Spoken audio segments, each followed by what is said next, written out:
Hi, everybody. Welcome to the Mormon Newscast. It's Monday night. It's November 17th, 2025. I am here with I was going to say illustrious, but I might say notorious colleagues, Radio Free Mormon and Bill Reel. How are you guys this evening? I'm great. Thanks.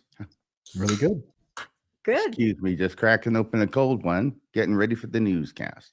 Yep, you can't get through the newscast without a cold one. And I have to say, disclaimer, I have raging jet lag. I don't even know what time it is now. I flew all day yesterday, so I'm really not responsible for anything I say or do because I'm kind of out of it. So, which is the best way to be. So let's go to our slides and go over really quickly what we're going to talk about. Fantastic thumbnail as usual. I don't know if you guys know this, but Bill makes all of our thumbnails and they are fantastic. He's awesome. So we have a lot of topics we're going to cover tonight. We're going to go through the Come Follow Me curriculum, which tackled D&C 132 this week. Oh my goodness. I'm thinking a lot of you probably have heard anecdotally, or maybe were even in classes yourself. Please, in the comments, weigh in. Tell us how it went. We're going to talk about what is the real story on those LDS giving machines. It's that season and they are back. A major special announcement. You're not going to want to miss this, so don't fall asleep or, go get a snack. You're going to want to stay after our giving machine story for sure. Next, we're going to cover the church sends out 250 trucks of humanitarian aid. This is a huge undertaking. It's going to be really interesting to talk about this. Again, I'm going to try to report on my story, The Word Mormon Makes a Comeback. This will be, I think, the 5th time that I've tried to do it. So we'll see if we make it. We left it in the middle, so maybe we will. Latter-day Saints get sensitive over an ESPN sports talk. This has to do with BYU. Bill will be covering that. The covenant path as an MLM. This is something interesting I just found online I wanted to share. New bishopric oversees the wealth of the church. This will be fascinating. Bill will be covering that. Are the women of Secret Lives of Mormon Wives real Mormons? I'm guessing you might have seen this question come up over and over and over again. And then finally, we'll say ciao to, I'm not even going to try to pronounce it, Chautauqua. Is that how you say it, Bill? Chautauqua? Chautauqua. That's what I thought. LDS Church. Oh, go ahead. I only know that because living in northern central Ohio, there was a city off the peninsula near Lake Erie that was called the Chautauqua of Lake Erie. It was Marblehead, Ohio, essentially, but Lakeside, Ohio. Yeah, Chautauqua, that's in New York, though, right? Isn't that where a young Ted Kennedy left another young Mary Jo Kopechne in a bad situation? No, that's Chappaquiddick, but I wonder if it's from a related language. Some people say she is the most important figure in recent history. So yeah, think about that. Anyway, this is not there, but the LDS Church packs up and moves on. And I'm glad you picked this story up, Bill, because there's a lot to cover, but I came across that and thought, I think this will be good, and then forgot about it. So we are on top of it. Let's just say that. So I think that RFM is going to lead out with our first story about Come Follow Me this last Sunday. Which I have subtitled, Come Follow Me, but only so far. Keep your distance. Don't give me a flat on the back of my shoe. This is the lesson. This is the page from the church website, the Come Follow Me manual, Doctrine and Covenants 129 through 132. Now, the first thing I want you to notice is that, unlike prior manuals, the entire lesson is not focused on 132. Instead, we've got 129, 130, 131, and 132. And if you remember your Doctrine and Covenants, sections 130 and 131 just have a host of little doctrinal nuggets that were written down as having been said by Joseph Smith, I think at Ramsey, Illinois. So, you could spend your entire lesson on just one of those and never even get to 132. And I think that's what they're hoping and praying up in the COB in Salt Lake City. So let's look here and see what they're doing, okay? Now, the first thing is this. I want to make it clear. If you are not a Mormon, by the way, section 132 is the commandment of God to Joseph Smith to practice plural marriage. And it's rather long. It's 66 verses long. And the church is in a very weird place because they go through the standard works, one of which is the Doctrine and Covenants, every 4 years on a rotating basis. And when it comes to that 4th year and you get toward the end of the year and you get to section 132 of the Doctrine and Covenants, the church has a problem because they have spent the last 100 years, I would say, in this desperate love-hate relationship with polygamy. They love it because it is true doctrine that was received by Joseph Smith, and it's the doctrine and principle by which the president of the church has 2 wives, and the former president of the church had 2 wives, which they expect to have in eternity as well. So it's not just completely back then, but now the church has to confront this. It is in the church's own scriptures. We're studying the scriptures, what to do to keep our members from talking about this, because we really don't want it to be talked about. So they carve it up and they try and avoid things. The last few slides on this story, I'm going to show you a prior teacher's manual, okay? And what we're going to see here is that actually today in the Come Follow Me manual, yeah, they're not going past verse 50. They're not getting to all, Emma, you're going to be destroyed if you don't practice or allow Joseph Smith to have more than one wife, right? They don't allow that. The last 16 verses don't get mentioned in any reference that I saw in the manual. But they do talk about it in the text of the manual more than they did in the prior manual. I expect that's because people are getting to know more about it. The cat is kind of out of the bag. And so once the cat's out of the bag, the church starts talking about it, whereas before they weren't because they wanted it hidden. If it gets out of the bag, they have to start talking about it in order to try and corral the cat and put their spin on the narrative as best they can. This is what it says. Hey, Rebecca, could you read this paragraph? This is from the Come Follow Me manual online. Could you read it a little bit louder? Yeah, sorry. Like Thank I said, jet lag, forgetting to unmute. I'm pulling an RFM. I have All jet right. lag all the time. Yeah, I feel like it is. Yes. But then sometimes God may ask us to do things that seem uncomfortable and unreachable. For many early saints, plural marriage was one such commandment. It was a severe trial of faith for Joseph Smith, his wife Emma, and almost everyone who received it. To make it through this trial, they needed more than just favorable feelings about the restored gospel. They needed faith in God that went far deeper than that. The commandment no longer stands today, but the faithful example of people who lived it still does. And this example inspires us when we ask to make our own sacrifices in obedience. So they're going with, sometimes we have to do hard things. Remember that child's cartoon from about a year Yes. ago? I do. That's exactly what they used it for. And by the way, because of the attention we paid to it and that others paid to it and criticizing the church for having this lesson in that manual, they took out a number of the more objectionable slides and reframed their entire telling of the story because of that. So anyway, that's section 132, verse 50. You see that down there at the bottom, right? That's as far as they're ever going to go with a reference in the Doctrine and Covenants. Now, obviously, pretty much every member goes to church to take their scriptures with them. They got their Doctrine and Covenants. They can open it up and read it if they wish. But the church doesn't want to make it easy for them. And what I notice is, first off, let's look at the good things that they say. And by good, I mean the more transparent things that they say.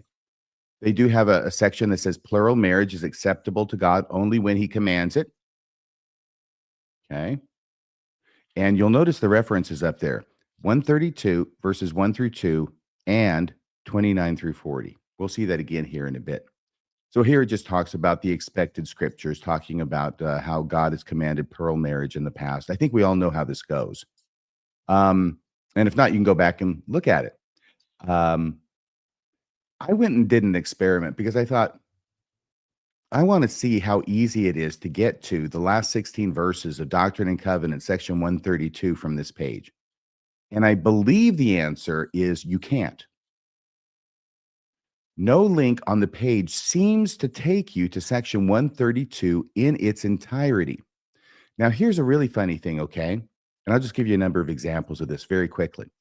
Doctrine and Covenants 129 through 132. Well, if you click on that, it takes you to section 129, but only to the end of 129. It doesn't go to 130, 131, or 132. If you click on the 132, it takes you to 129, and that's it. Here is the end of a paragraph. That was the end of the paragraph, I think, that we just read about the plural marriage that ended in Doctrine and Covenants, section 132, verse 50. That, if you click that link, it takes you to 132.50, and that's it. See, the church has the ability, and I've seen it in some places, where they will take you to the scriptures page, right? And they'll have highlighted the scripture that is referenced. Have you ever seen that when you're researching, Rebecca or Bill? In other words, you get the whole context, but here's the highlighted part that you were looking for, and everything else is there. It's not that way with this page, apparently. It may be throughout the manual, but it's not that way with this page. It just takes you to that one verse, and that's it. It shows up in the right-hand margin. Then we go to another place where it says God wants to exalt his children. I have highlighted on the left Doctrine and Covenants 130 through 32, right? Click on it. Now 130 comes up. Remember the issue we had with the 129, and that was the only thing that would come up, 129 through 132? Well, in the reference, Doctrine and Covenants 130 through 32, the same thing happens, only 130 comes up. There it is, Ramos, Illinois, April 2nd, 1843. It doesn't go on to 131 or 132. Here's another example where 132.5 is what is listed. 132.5 is all that comes up on the right. This one makes it really clear, I think, because here the quotation is, by the way, the title is Heavenly Father Made It Possible for Families to be Eternal. I'm not looking at the headings for this analysis. I'm just looking for any links to 132. So if you click this link, 132, which is verses 13 through 21. Oh, it'll be the next one that's really interesting. But this starts at 13. It will go through 21. This is the one I was thinking of on the next page, where it's 132, 1 through 2, verses 1 through 2, and 29 through 40. Click that link, and you look on the right. You've got verses 1 and 2, and then starting with 29, goes right to 29 and ends with 40. Here's 122.13 in the manual. Heavenly Father wants me to focus on eternal things. And there you go, right to that one verse and no other. You will not see it in the right-hand side with anything before or after to read in context. Like I say, I think it may be impossible to get to the entirety of section 132 from this page. Obviously, you can go to libraries and look up the scriptures or open your own scriptures if you want to read the whole thing. But it seems that an effort may be being made so that that's what you have to do. Doctrine and Covenants 132, verse 19. And there it goes to 132:19. It's a very long verse, but that's all there is. Nothing. Okay, so that's the work I'm showing of the experiment I did, that analysis, and I think it's correct. If you find out that there is something on the Come Follow Me lesson dealing with 132 in the Doctrine and Covenants that does take you to the entire page or the entire section, please let us know in the comments, because I'd be interested in finding that out. Nothing after Doctrine and Covenants 132 verse 50 is available from the Come Follow Me page. Noteworthy omissions include Emma being destroyed by God if she didn't accept Joseph's polygamy. So that gets not referenced anywhere. Any comments about this so far? Rebecca, we were talking on the phone about this before, and you seemed animated on the subject. I am animated on the subject, as all women are, absolutely. And of course, they're not going to make that very apparent. That's one of the most horrible things that's said in any scripture of Mormon origin, I think. But I almost feel like they're shooting themselves in the foot, because when people do hear this, they'll think, yeah, but wait, I studied this in Sunday school. Why did they never mention it? And then you start asking yourself, why did they never mention it, right? So it's that balance of inoculation. And I think they do it in seminary. Seminary is also highly curated with just picking certain scriptures and certain ways to talk about things. I think they try to do it with the kids. I've heard reports that they do get a little more information like that. But right here, you know, the older Latter-day Saints, they just are not going to go there. And we'll talk later about just kind of the faithful response to all of this. But yeah, it was a really rough Sunday, I think, for a lot of people, because it's a horrific doctrine and scripture. Yes, and I did not mention that. Thank you. That was yesterday. Sunday, November 16th was the date on which this was to have been taught pretty much throughout the church. Bill, do you have any thoughts about this? Just on this side of things, sort of to what Rebecca's saying, on this side of things, I'm actually quite impressed with how the LDS Church manipulates and massages all the material in such a way as for you to only get what they wanted you to get. And on this side, you now know what it was they avoided. And it's not just this, they avoided a lot of things, and all of it was carefully crafted so as to do that. I'll say that first. And then the second thing I'll say is you showing me that it only goes to one verse or one D and C when it's talking about three. I'm this is the first time seeing that. I'm really caught off guard by that, because as you pointed out, it always used to be I click it and on the right opens up that entire scripture, that entire chapter or section. And for them to now only allow you to see the one verse they're talking about so that you don't get any of the stuff that's troublesome. By the way, LDS Church, if you're embarrassed by your own scriptures, maybe you ought to consider taking them out. I don't know. Anyway, those are my thoughts.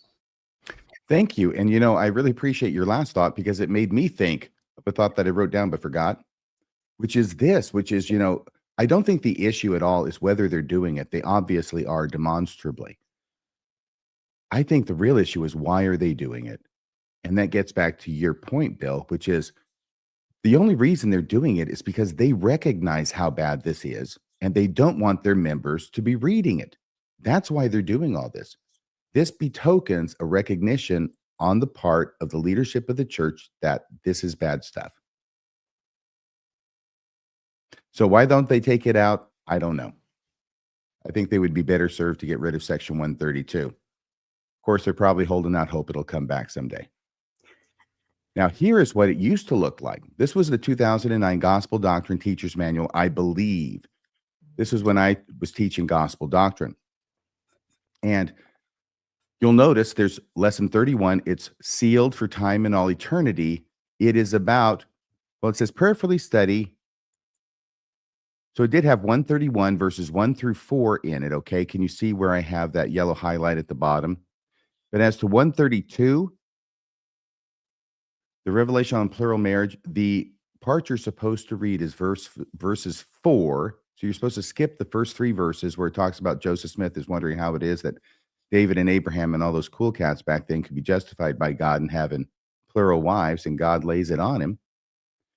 Then we start in verse 4 and go only to verse 33 in the prior manual. Did not go up to 50. And when you take out the preface and you get rid of all those verses after 33, it's a lot easier to make believe and teach your class that this applies to celestial marriage, i.e. eternal marriage, i.e. one man and one woman marriage in the temple, than if you include the first 3 verses and the last 33. Okay, there's a few other things that they do. This is way at the bottom, okay? You have your entire lesson. It goes through everything. You get to the bottom, additional teaching ideas. If you've ever taught a class, you'll recognize this is at the bottom of every lesson. You may want to use one or more of the following ideas to supplement the suggested lesson outline. Number 1 is faithful saints, okay? Now, here's the thing. When you get all the way down to number 6, which is the last one, that's plural marriage. Under additional teaching ideas, at the very bottom of it. Now, notice up here, you see the number in the upper right. It's a bit faint, but it's 176. Can you see that up there on the page? Well, notice where the additional teaching idea of plural marriage comes up. Page 182. It's 6 pages later. It's the very end of them. You're not supposed to get this far. Okay? We're counting on our teachers not to be thorough. But here's what it says. Plural marriage. The following information is provided to help you address questions class members may have about the practice of plural marriage. You're not supposed to bring it up yourself. It says this topic should not be the focus of the lesson. So this is a life raft if you hit an iceberg. If somebody raises the issue, and it better not be you, teacher, then this is supposed to help bail you out.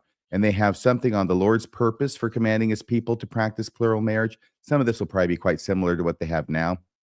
The revelation to practice plural marriage in this dispensation. They have some links on that one, and one of them is at least the same. I think all 3 may be the same as are included in the new Come Follow Me manual. And then the church's position on plural marriage today, which is it was the greatest of all the revelations from God, and if you do it today, you'll get excommunicated and go to hell. And plural marriage in the eternities. This is all on the very last page 1, whatever it was, 82 or 83. And this is the helps for, excuse me. Those are the helps for a teacher who's instructed not to make it the focus of the lesson, but only if it's brought up. If somebody raises a question, then there's something there that you can go to and maybe give the church's position on it. Can I poke in here? If you Yes. go back one slide here to 19. Yes. In That's 1890. 19. You want 18? No, this one right here. In 1890, President Wilford Woodruff received a revelation that leaders of the church should cease teaching the practice of plural marriage. This is their new out, by the way. We all know that the original thing was in 1890, Wilford Woodruff received a revelation that ended plural marriage. It didn't. So now the church no longer claims it ended plural marriage. It ended the teaching of plural marriage. It went secret, underground. And by saying it this way, you allow yourself to be telling the truth, although in a way that's deceptive to anybody reading it. You know, that's a great catch, Bill. That is so deceptive. That takes a lot of thought to be that deceptive. Yeah. So they ceased teaching the practice of plural marriage. They did not cease plural marriage. And obviously, when you pretend you're not doing it anymore, but you're still doing it, it's obvious you're not teaching it. Very good. Okay, so that's the end of that particular story. I would say that contextually and historically, yeah, the church is still hiding stuff, but they are being forced by the internet and the transparency that's being thrust upon them to be more transparent than they have in the past on similar lessons. Yeah. And if I could add, I spent a lot of time on Faithful's social media over the last week, just trying to see what Faithful members were thinking about this upcoming lesson as they were studying for it. And, you know, since it's an individual teacher teaching it, it kind of ran the gamut. Even after the fact, after it happened, people said, my teacher didn't cover it all. Or people said, oh, my teacher only covered that and went kind of off the wall. You know, some words had special training for the teachers before they would be facing that Sunday to talk about it.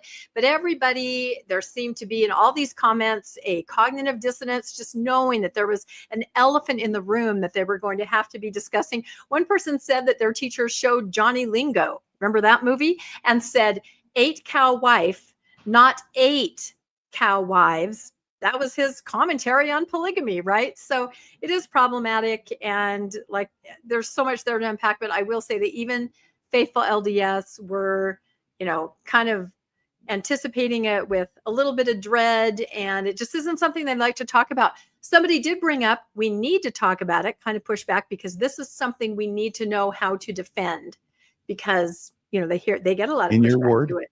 or you just got to report it. You got to report that somebody said that. Yeah, what I'm saying is that all week long, I went all over Faithful social media to see what people were saying in anticipation of Sunday. And then today, after it had already happened. And so somebody was kind of criticizing others that were pushing back, saying, I don't like this, and said, we've got to know how to defend this, because this comes up all the time. So even though we don't want to, we have to know how to defend it. So that says to me, everybody knows it's problematic. So, but, you know, they're very slowly edging their way away from it with those wiggle words and curating everything and massaging it, like Bill says. So who knows what will happen 4 years from now? We'll be here to report it. We'll see. We need to learn how to defend a 40-year-old man marrying 14-year-old girls. We've got to. That's right. That's what our church was founded on. Well, back to you, Rebecca. All right. Thank you for covering that. Yeah. And please, anybody in the comments, let us know what you've heard about how it went. So the other big thing that happened this week, giving machines are here, right? Have either of you ever been to a giving machine? I have not. You have not? Bill, have you? Oh, I'm not a big giver. Yeah, well, you know, I can see that. I've gone just simply for photo ops and, you know, to talk about it on Mormonish. But the headline, the Light of the World Giving Machines Initiative, they always call it an initiative, right? Expand in the Southern Utah Mall, the Red Cliffs Mall in St. George. Yeah. One of you these. Should go. It really is. It's kind of a spectacle that you have to see to believe. Honestly, it really is. So they're putting out a lot of news. They're not there yet, but they're coming, and they're announcing where the locations are. So it's very exciting. So this year, Light the World Giving Machines will be available in 9 new countries, 41 additional cities, totaling 126 cities across 21 countries, new international locations, Argentina, Australia, Brazil, Chile, El Salvador, Italy, Spain, and Thailand. I have a theory that they always put one in a place where they're building a new temple. I haven't cross-checked a lot of them, but I have some. They're putting one in McKinney, Texas. They had one there last year too. Well, the number of the membership is tanking, but apparently the number of giving machines is taking its place. Yep. No, and that's exactly it. It is a wildly successful PR move. And that's what we're going to talk about. Don't mistake this. It is PR all the way. And it just happens to do a little good, but it's PR. These are some of the nonprofits. You can freeze on this if you want to know that are involved in this. Almost 600 local nonprofit organizations will be offering about 3,500 items. In each giving machine, there are local nonprofits, tailored to be right where you are. And then there's some, international ones. So there's a variety. Here are all of the new cities where they're going to be. And we won't read through them, of course, but if you want to freeze and look at it, you can see they're in a lot of places every year, more and more. They give a little rundown on how it's gone since 2017. They say since 2017, almost $50 million.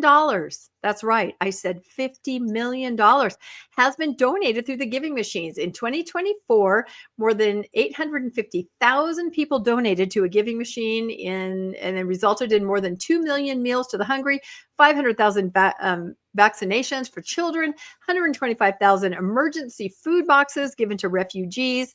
Donations also provided school supplies, essential clothing, hygiene kits, groceries. 100,000 families also received chickens, goats, and beehives for food and business opportunities. And I think when you take your family, the kids like to choose the chickens. They love to donate a chicken. I think maybe they think a chicken is going to come out of the machine, but that's what I've heard anecdotally. The kids always pick the chicken. Maybe they think that chicken is going to live a long and happy life. They might. And then here we have a quote from President Holland just saying, how amazing everything is. So I think we probably all knew that about the giving machines, but $50 million to date. I think from the Widow's Mite, it was 16 million last year, I think, but since 2017, $50 million of donations from individuals funneled through the church's giving machine. I saw a couple of people sent me emails from their stakes requesting signups and staffing. This is why you guys need to go. It really is kind of a show. Oh, there's somebody there. Yeah. Oh, all the time. Missionaries are always there. Oh my goodness. I didn't know. I was thinking like, a Pepsi machine. Nope. People are there around the clock and you sign up in your stake. They want people that can entertain. It's a wildly festive atmosphere.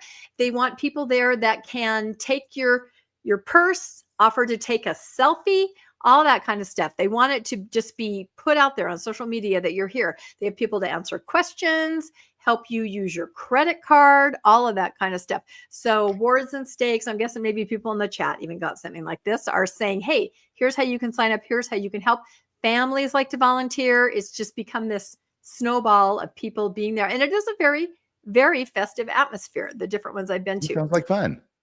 No, I mean, on the surface, yes, I'm not saying there's anything wrong with that. So the LDS Church covers all operating costs of the kiosks, meaning that, they put the kiosk there, they arrange for the nonprofits to, offer their goods and services. They do cover the operating costs. However, if you run a credit card, it says, would you also like to donate to cover the credit card processing fee? If you say yes, the church pays absolutely nothing to facilitate the donation. If you say no, they have to pay a few cents.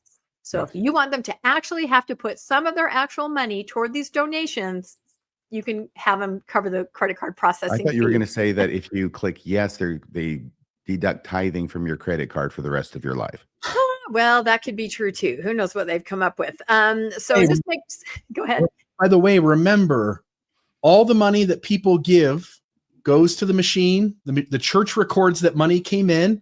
Yep. And then when the church sends this money out to do these things, they also get to count this as humanitarian aid that the church gave. It's no different than you and I giving tithing or fast offerings. The church collects that money and then pays for the charitable thing and gets to claim that charitable thing then is humanitarian aid. It's no different. So the church has been increasing its humanitarian aid year after year, but it's also been increasing its giving machines and how much they're bringing in. Who knows how much money they bring in from non-member strangers to the church, that the church now gets to count this as the good it does in the world. That's the one way in which it is different. They get to take credit not only for the members' donations, but non-members as well. Exactly. And that is sort of the darker side. Although, of course, the upside is, and we'll talk about this in a minute, that yes, the 100% of each donation goes directly to the participating nonprofit. They do not match donations. That's what everybody wants to know.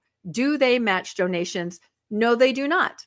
They are a facilitator. They are a pass-through. It's like if RFM needed $5 and Bill's like, you know what? I'll give RFM $5. And I said, you know what? Give it to me and I'll give to RFM. Mhm. And then I say, here you go, RFM. Here's $5. And I tell everybody, I gave RFM $5. Look at me, right? And I'm able to count that. So it's a very simplistic way to look at it, but that is what's happening. Although on the other hand, Rebecca, regardless of what you say, I got the $5.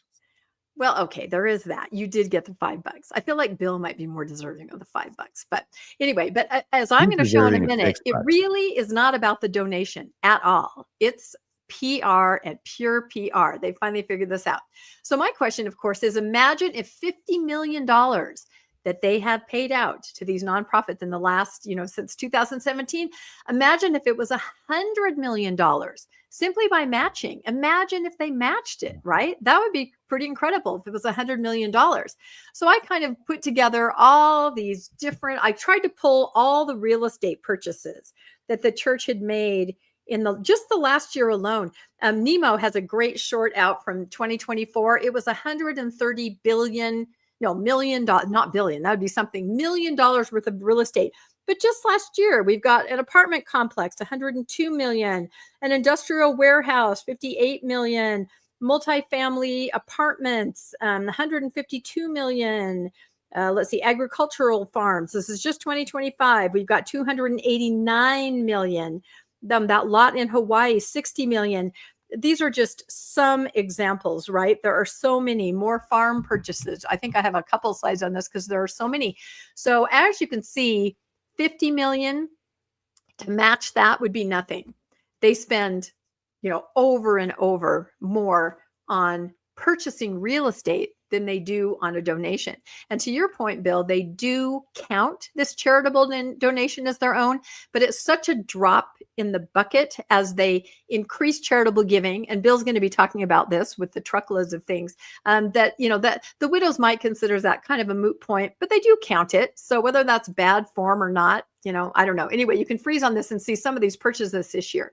So I talked to a friend of mine who's in the nonprofit sector, and we were kind of chatting about the giving machines, and, it does good, but there's just something kind of off about it. And I thought that he had some really good points. So I thought I would share these because he knows what he's talking about. He's involved in nonprofits. So he says, here is why I actually don't like the giving machines.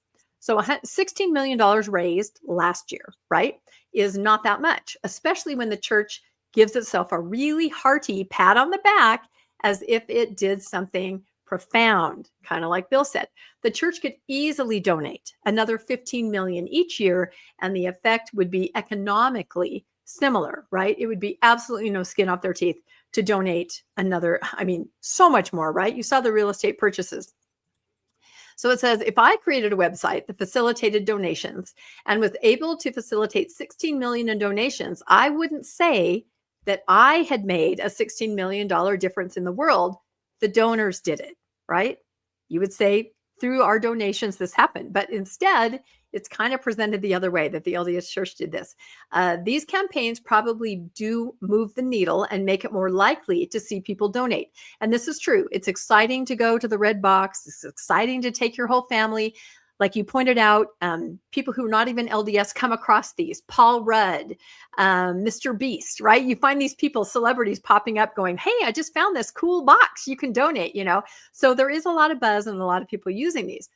So it does serve that purpose, but the church gains publicity and brand image that far outweighs the 16 million that it funnels through the donations. Put another way, this marketing effort by the church is worth far more than the money that the church puts into it.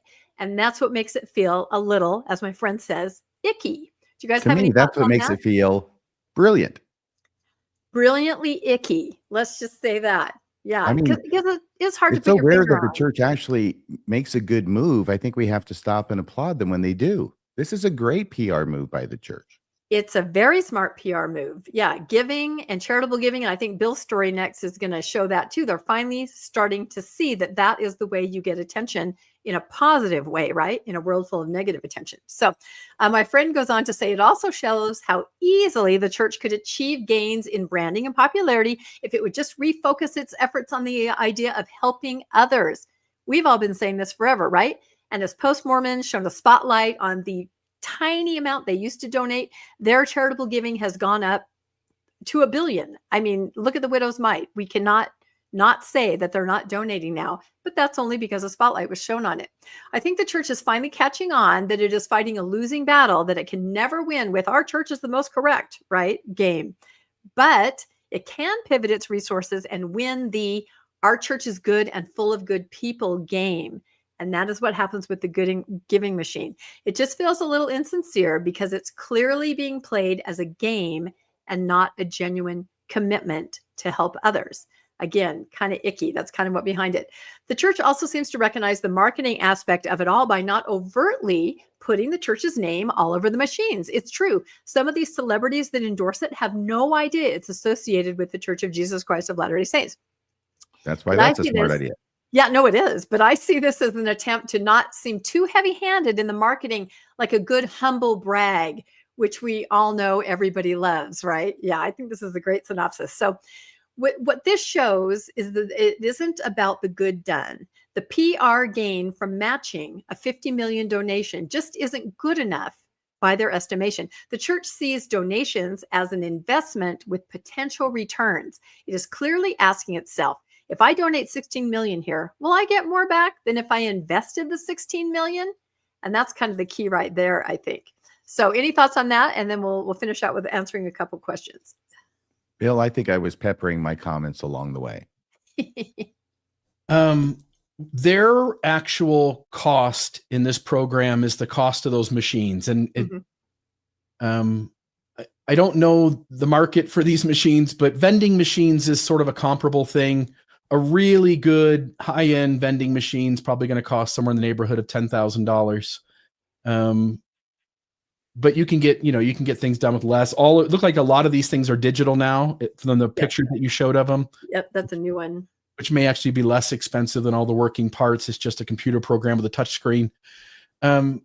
When you look at all the money going back and forth that they get to claim as humanitarian aid and what the actual cost is that they're spending in the program, as you guys point out, it's great money spent buying these machines, getting to claim to the world that you give millions and millions and millions of dollars away as humanitarian aid, and you get the publicity of being that really cool church who does those really cool giving machines. But like RFM said, kudos to them for coming up with a brilliant master plan behind closed doors with a bunch of church broke people figuring that out. Yeah, it's possible if they're really nefarious, they're keeping all the goats and chickens for themselves. Wouldn't we all want to do that? That's right. And as Bill said, there is this year a new digital kiosk. So if you can't get to a kiosk in all those cities that we showed, you can just go on your phone and have that feel good moment of purchasing a chicken. So I wanted to do these rapid fire questions. I've done these before. These are the questions that I see all the time about the giving machine. They come out every year as people kind of discover them. So we go over them. I've podcasted about this, every year for the last couple of years. How are the charities chosen? You have to apply as a charity. You have to apply to be in the giving machine. You have to open your books, complete transparency. It's like applying for a grant. You have to prove that you can deliver what you say you're going to deliver. So there's unlike the church, there. You have to be totally transparent in order to get into the vending machine, unlike the church overall. Does your giving machine money go directly to the designated charity? First, it goes directly to the church. Then in a month or so, a lump sum check is given to the charity. I talked to the CEO of one of these charities, and that's how it works. It goes to the church, and then they present it to the charity. Where are the chickens? What about the chickens? Yeah, and then the charity presents the chickens. By the way, let's say it said that you guys said that they raised $16 million last year. Yeah, I think that was the last year. Okay, 50 million total. Let's say 16 million. Over the course of 3 months or so, right? So at any given moment, $2, $3, $4 million of that money is held by the church for a month before it goes somewhere else. What is a 5% CD on a few $1 million? In other words, there is interest that the church is collecting on this money that it also gets to keep and not tell you. And it actually probably pays way more than just the cost of the machines. I had never thought about that. Oh my gosh. Well, here's another angle, right? That's it. So does the LDS Church does the LDS Church match your giving machine donation? No, it does not. Imagine if it did. But as my friend pointed out, that isn't a return on investment. The PR it's not worth it to give that. I think $50 million is about 5 hours of interest on their overall investments. It really would be nothing, but that's not what it's about, really. Does the church cover the operational costs? Yes, we covered that. They do, except for the credit card processing. You can stick it to them if you want and make them pay that. And does the church report your giving machine donation as their own charitable contribution? Yes, it does, according to the Widow's Mite. But drop in the bucket, now that they've upped their charitable giving, that doesn't seem to make too much of a difference. So I'm kind of astonished. The thing that astonishes me the most about this is that the church actually gives you the option of paying for their credit card fee.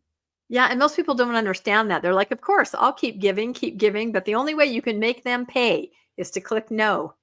And of course, you have a volunteer standing there with you going, oh, no, you don't want to click that. You want to click that, right? So, the LDS Church is so cheap, it squeaks when it walks.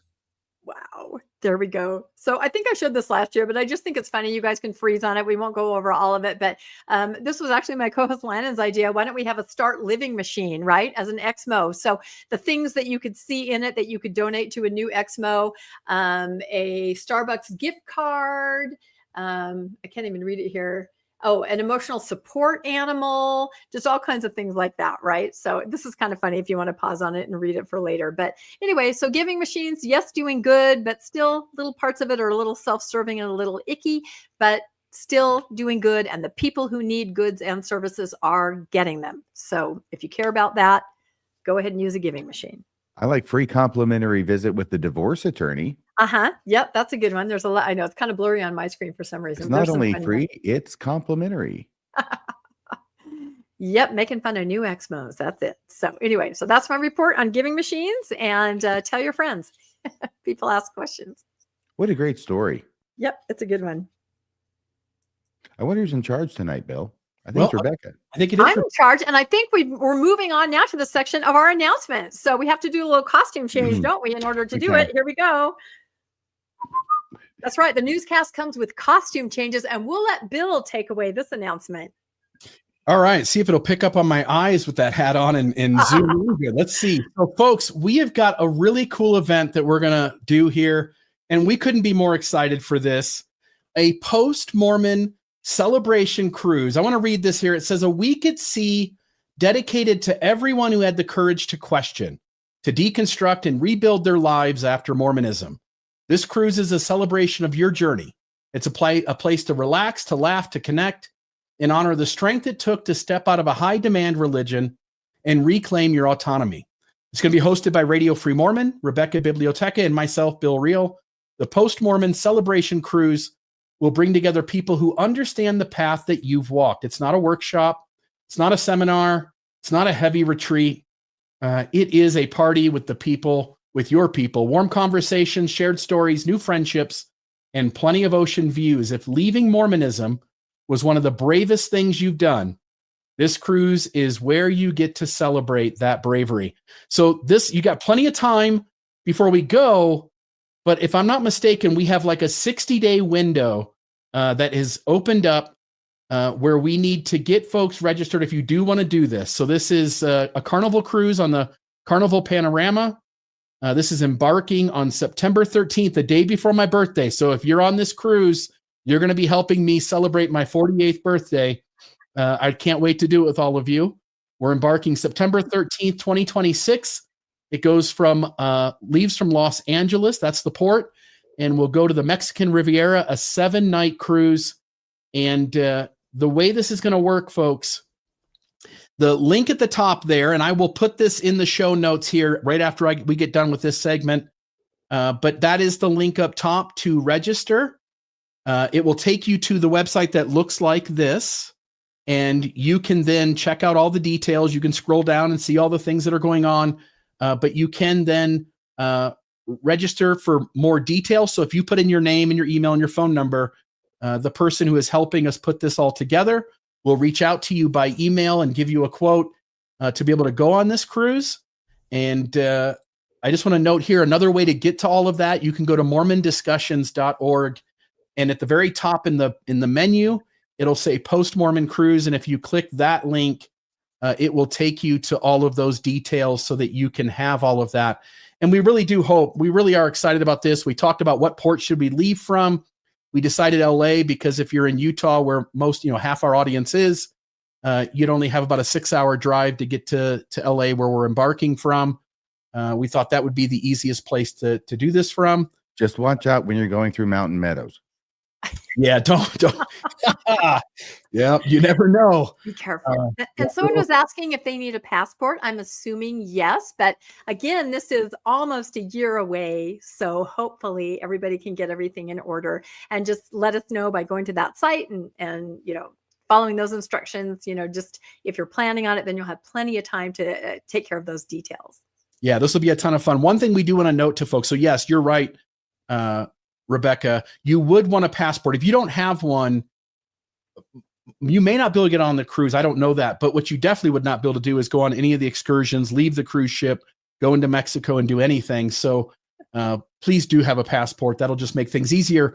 But the thing we want to just make sure people know is that the price you get quoted is based on double occupancy. Now, you can be one person to a cabin, but you're going to pay the full cabin price. The general thing is that there's 2 people to a cabin. So if you are keeping this in mind, you do want to go into this, but you are going solo, you might want to start reaching out to some people and see if a friend would want to go along with you. It'll cut the price in half, and you can get as many as 4 people into a cabin, although that won't be as comfortable. So I will just note that cruise ship rooms are like really tiny hotel rooms with really tiny bathrooms, and it functions great, and they're great. It's a great time, and you don't really spend that much time in your room anyway, but do keep in mind, you'll want to have a second person to go, or else you'll recognize that the quote to you will be significantly higher trying to do that just on your own with a room all to yourself. Any questions from you guys or thoughts from you guys that... Somebody pointed out in the chat, does this mean you're telling everybody to stay on the boat? No, we're getting off for excursions. No. But yeah, I thought that was cute. Yeah, and the cool thing about this is, for instance, I don't care how it comes, come hell or high water, I'm going to be doing deep sea fishing. So if you want to go deep sea fishing with Bill Reel, please come on the cruise and make sure that's the excursion you choose when those excursions are made available. I'm sure RFM and Rebecca will be doing excursions too. So if you want to hang out with Radio Free Mormon on the city tour, if you want to go with Rebecca and go snorkeling and see the fishes, whatever it is, that'll be me. And I think along the way, we'll do a really good job of keeping you guys informed of the progress we're making in figuring all of this out in terms of what we're doing. And so we'll let you know as soon as we know. And I think it'll be kind of exciting little announcements along the way.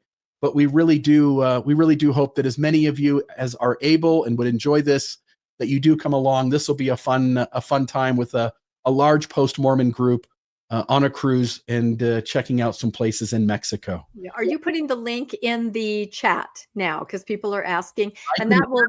I think we should. That'll take you to a landing page. And we also want to point out, we're going to have a private Facebook group for everybody that wants to go. So we can all talk about it, for the next 9 months, right? And get all excited and make connections and figure out who's going to be going. So I'm really excited. In fact, I want to wear my hat the whole rest of the newscast.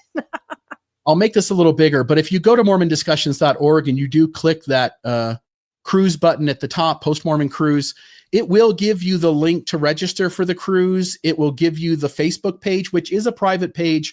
You won't be allowed into that group until after you've registered for the cruise. It does say join Radio Free Mormon, Rebecca Biblioteca, and Bill Reel for the Post Mormon Celebration Cruise, setting sail September 13th. Prices start around $649 per person, and secure your spot early.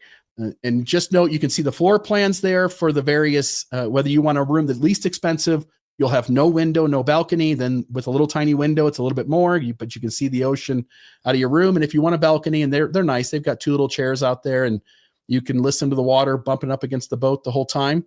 That will be even a little more expensive. And they do have really cool suites if you want to have a large section of the boat all to yourself. If you're doing that and you're having a party in your room, please let me know. As long as there's a sink in my room, I don't need a porthole. Yeah, you'll be great. I do not even want to know what that means. So, and someone else in the comments is saying, can we access this if we're not on Facebook? Yes, you can register by going to the website that Bill just pointed out. You can click on the link in the comments. And then if you're not on Facebook, you probably can't participate in the private Facebook group, but there'll be other ways to connect. And once you're registered, you'll get emails and all kinds of information because, it's a really long time away, right? We all have time to work out, work on our tan. Pick your flattering swimwear. That's right. This is great. So, okay. Well, thanks for bringing that up. And I'm sure we'll have more questions about it. So get a hold of us, let us know and go to that web page. Okay. Let us move on to I'm replacing my hat with my reading glasses, right? Let's move on to our next story. I'm trying to think who has this. Oh, here we go. This is our Mine are all the same color. A lawsuit. Yes. This is interesting. That's my organizing theme, the color. Yes, LDS Church faces lawsuit over trip where Riverton boy had foot severed. Ouch. By Michael Martin, Fox 13 News, Salt Lake City, November 14th, 2025 is the date of this story. Dateline, Fremont County, Wyoming. The Church of Jesus Christ of Latter-day Saints. And yes, I put a sick there. The Church of Jesus Christ. This is Fox 13 News out of Salt Lake City. I know, I went back because I saw it had underlined with red. It says, what the heck is this? And I went back and I looked at the original, and darn if they didn't have the T there. The Church of Jesus Christ of Latter-day Saints is facing a lawsuit after a 12-year-old boy had his foot cut off while on a boat during a church trip in 2022. The lawsuit alleges the church failed to take proper precautions during church-sponsored activities.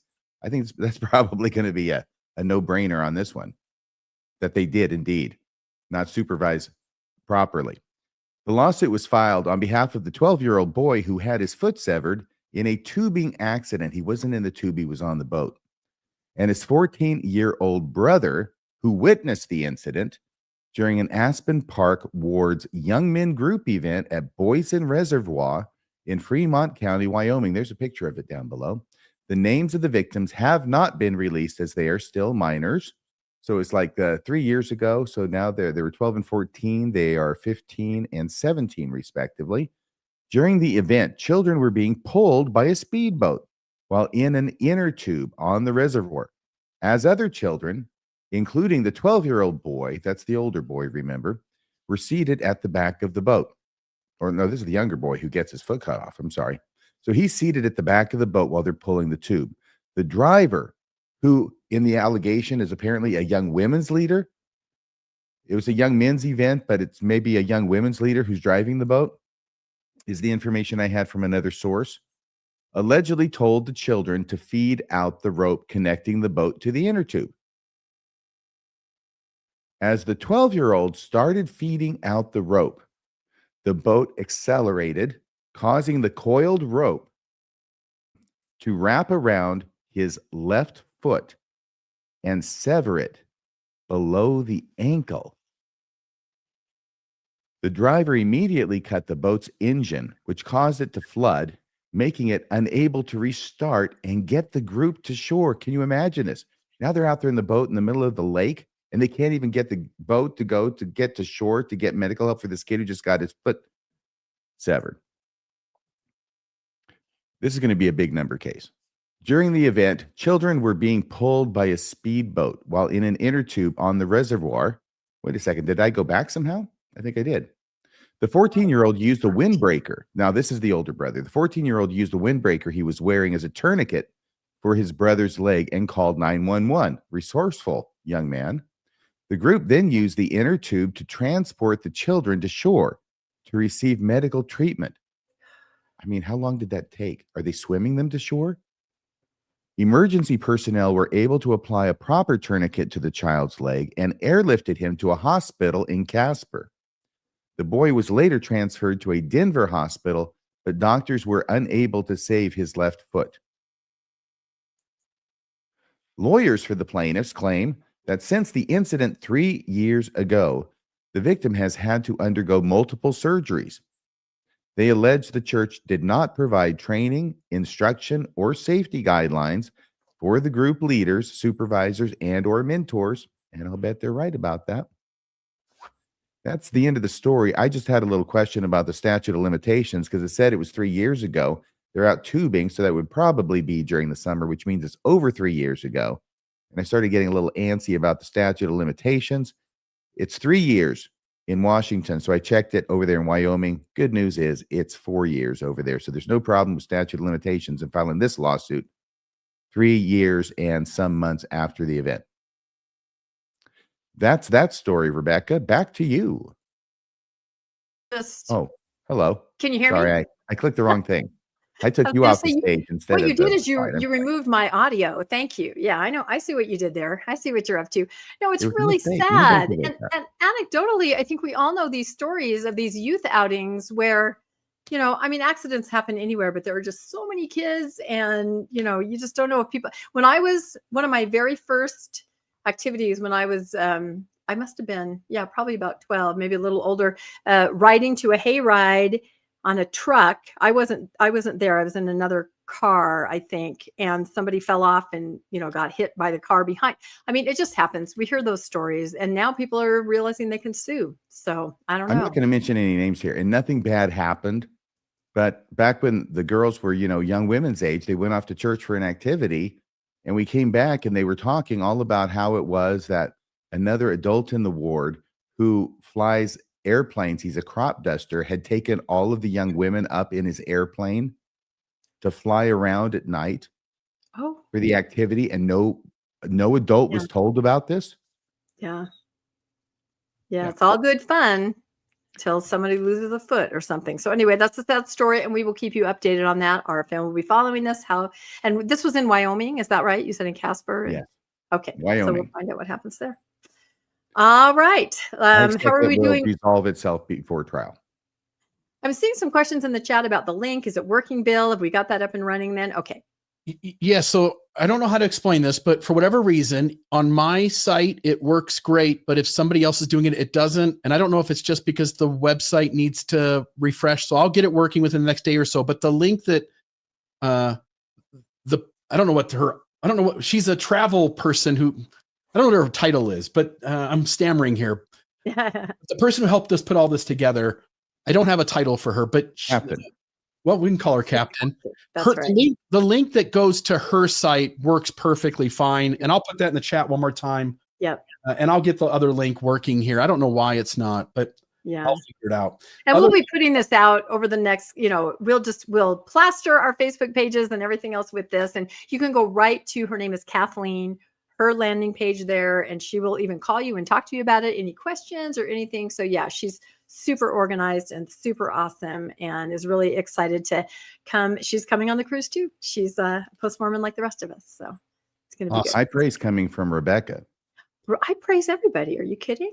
Let me say one more thing about the crew. Well, maybe two more things. But first off, there will be events on the boat just for our group, which will be, I think, super exciting as well. And those will be the keel haulings. And as people register, we've already reached out to some folks to let them know that we were doing this, and some folks have already expressed interest, and some of those folks are already known in this space. And as we get further along, if those folks are okay with us sharing their names, we'll name drop a few other people that you guys would recognize, and you'll just know that being on this cruise will not just be the three of us, but there'll be other people that you know as well. And I think we're going to have a really great time. Yes. Yep, it's true. I've confirmed that the other half of Mormonish is coming. So that, and it's funny. Somebody brought up the point that we always joke on Mormonish. The other half of Mormonish. We have merch, and my co-host Landon was always joking about making a Mormonish bikini. He actually designed one. We were putting out our merch together, and he's like, "Hey, I made something on my own." And I'm like, "What? No, I approve all of it. The water bottles, the hat." He made a Mormonish bikini. And so now everybody's saying, make a Mormonish Speedo. I don't know what's going to happen, but we'll see. It's going to be interesting. All right. I digress. Let's go on to our next story. Too much which is fun. mine too. Okay, well, guess what happened on Saturday? There's a special RFM episode with Bill Reel as the co-host, in which we pulled down Jonah Barnes' pants and smacked his pee-pee in front of the entire world. Now, here's what happened, okay? He was stealing somebody else's research. He stole mine a year ago. Now he's stealing other people's research. Without attribution, without proper attribution. And here's the thing I just wanted to point out, because something has changed since Saturday night. We have a clip here from what I talked about on Saturday night. So we've got this documented. The thing that happened is that they modified the show notes after our episode, pointing out that they had stolen Eldon Watson's research without attribution. So they put his name in other words. So here is the clip on the next screen, or the next slide. It's about a minute long. It's me talking, and it says, this is what I expect is going to happen. I show that it's not there in the show notes, and then I say, and I expect they'll put it on there, and that's why I took the screen grab, and then we'll show the fact that they did put it on there after the fact.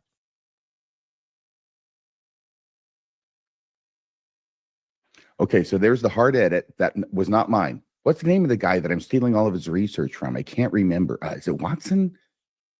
Okay, we'll put it in the show notes.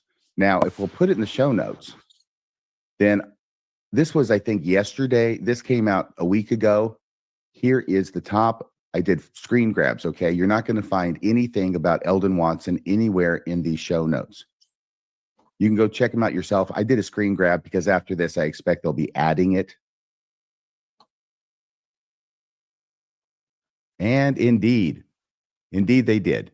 They went and added them later. Oh, that's the wrong one. Here's the right slide. Here you go, Bill. I got it there. Yeah. So here is that screen grab from that very clip I just showed you. There is what it looked like up to about 6 days, maybe a week or so after their show. There's no reference to Eldon Watson. Here's the PWR, that's Psych Word Radio. The P is silent, of course. Show notes. As of Saturday evening RFM premiere, this is what it looks like. That's all of them. And if you look at that third paragraph down where it says Jonah Barnes breaks down original sources, including the Journal of Discourses, I've underlined that because that's where they change it, okay?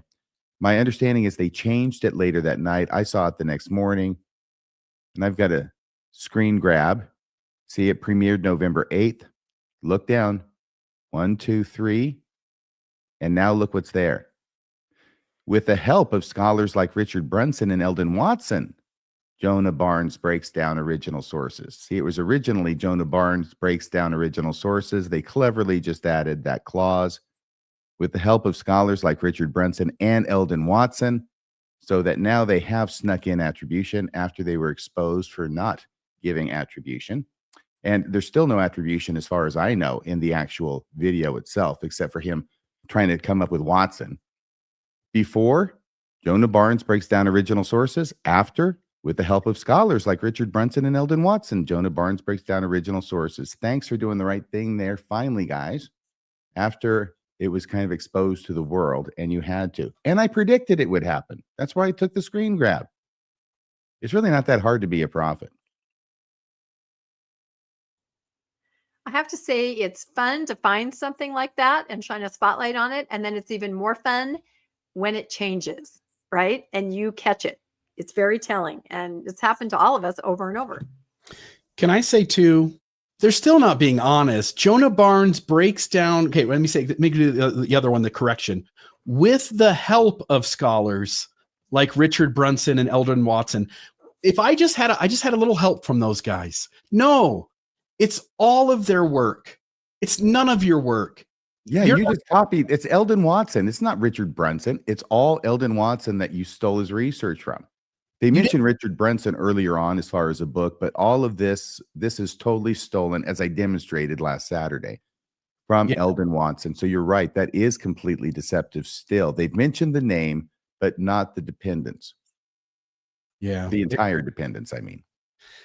Yeah, they make it sound like they did all the work, but they had a little bit of help from a few scholars. It should be Jonah Barnes uses Eldon Watson's research to argue for the incredibly stupid idea that Brigham Young never taught the Adam God theory. That's what it should be. Now that's a headline. Thank you. Okay, I think that's the end of that. Yeah. Okay, so I think we're that's done with it. that story and ready to go into the Yep. next one. Rebecca. Yep. I think it's Bill's story next. And I think this is fantastic. And I equate this to, like, I don't know, Sam Young. When you make enough noise about something like, charitable giving, things change. And this is a huge positive step. So tell us what's going on here, Bill. Yeah. So the church has announced it will mark the nation's 250th anniversary by sending out 250 semi-trucks, each one loaded with about 40,000 pounds of food, out to 250 food banks in all 50 states. On November 13th, they rolled out the first trucks from their bishop's central storehouse in Salt Lake City. The food includes canned fruit, vegetables, pasta, flour, dried milk, and other staples aimed at reaching underserved communities nationwide. Beyond the sheer scale of the effort, the church's leaders emphasize the deeper meaning. This act of service connects to the church's heritage of relief work, rooted in the same religious freedom declared in the founding of the United States. According to one general authority, this isn't just about handing out food, it's about reinforcing a culture of self-reliance, neighbor helping neighbor, and faith-driven service that goes back to the church's early welfare system. Finally, the initiative ties directly into the broader national campaign by America 250 to make the 250th anniversary of the Declaration of Independence a year of unity and service. The church will leverage its Just Serve volunteer network and Family Search heritage programs to encourage Americans, especially Latter-day Saints, to engage. And I'll just say on this one, kudos to the LDS Church. There is this celebration, and America 250 reached out, in terms of its public affairs, and just asked that all kinds of charities figure out ways to help mark this occasion by doing something special in their community or in the world at large. And kudos to the LDS Church for stepping up and deciding to load up 250 trucks full of food, 40,000 pounds of food each, and take them to all 50 states within this country to underserved communities, where I think this will have a lot of good use.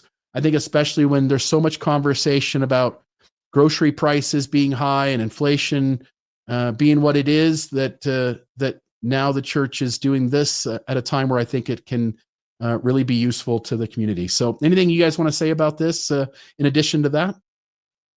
I have to say that I looked through all the articles on this to see if it had anything to do with LDS charities. Because as we have reported before, the LDS Church is generous as far as individual members making donations and caring for others, wards, putting together fundraisers.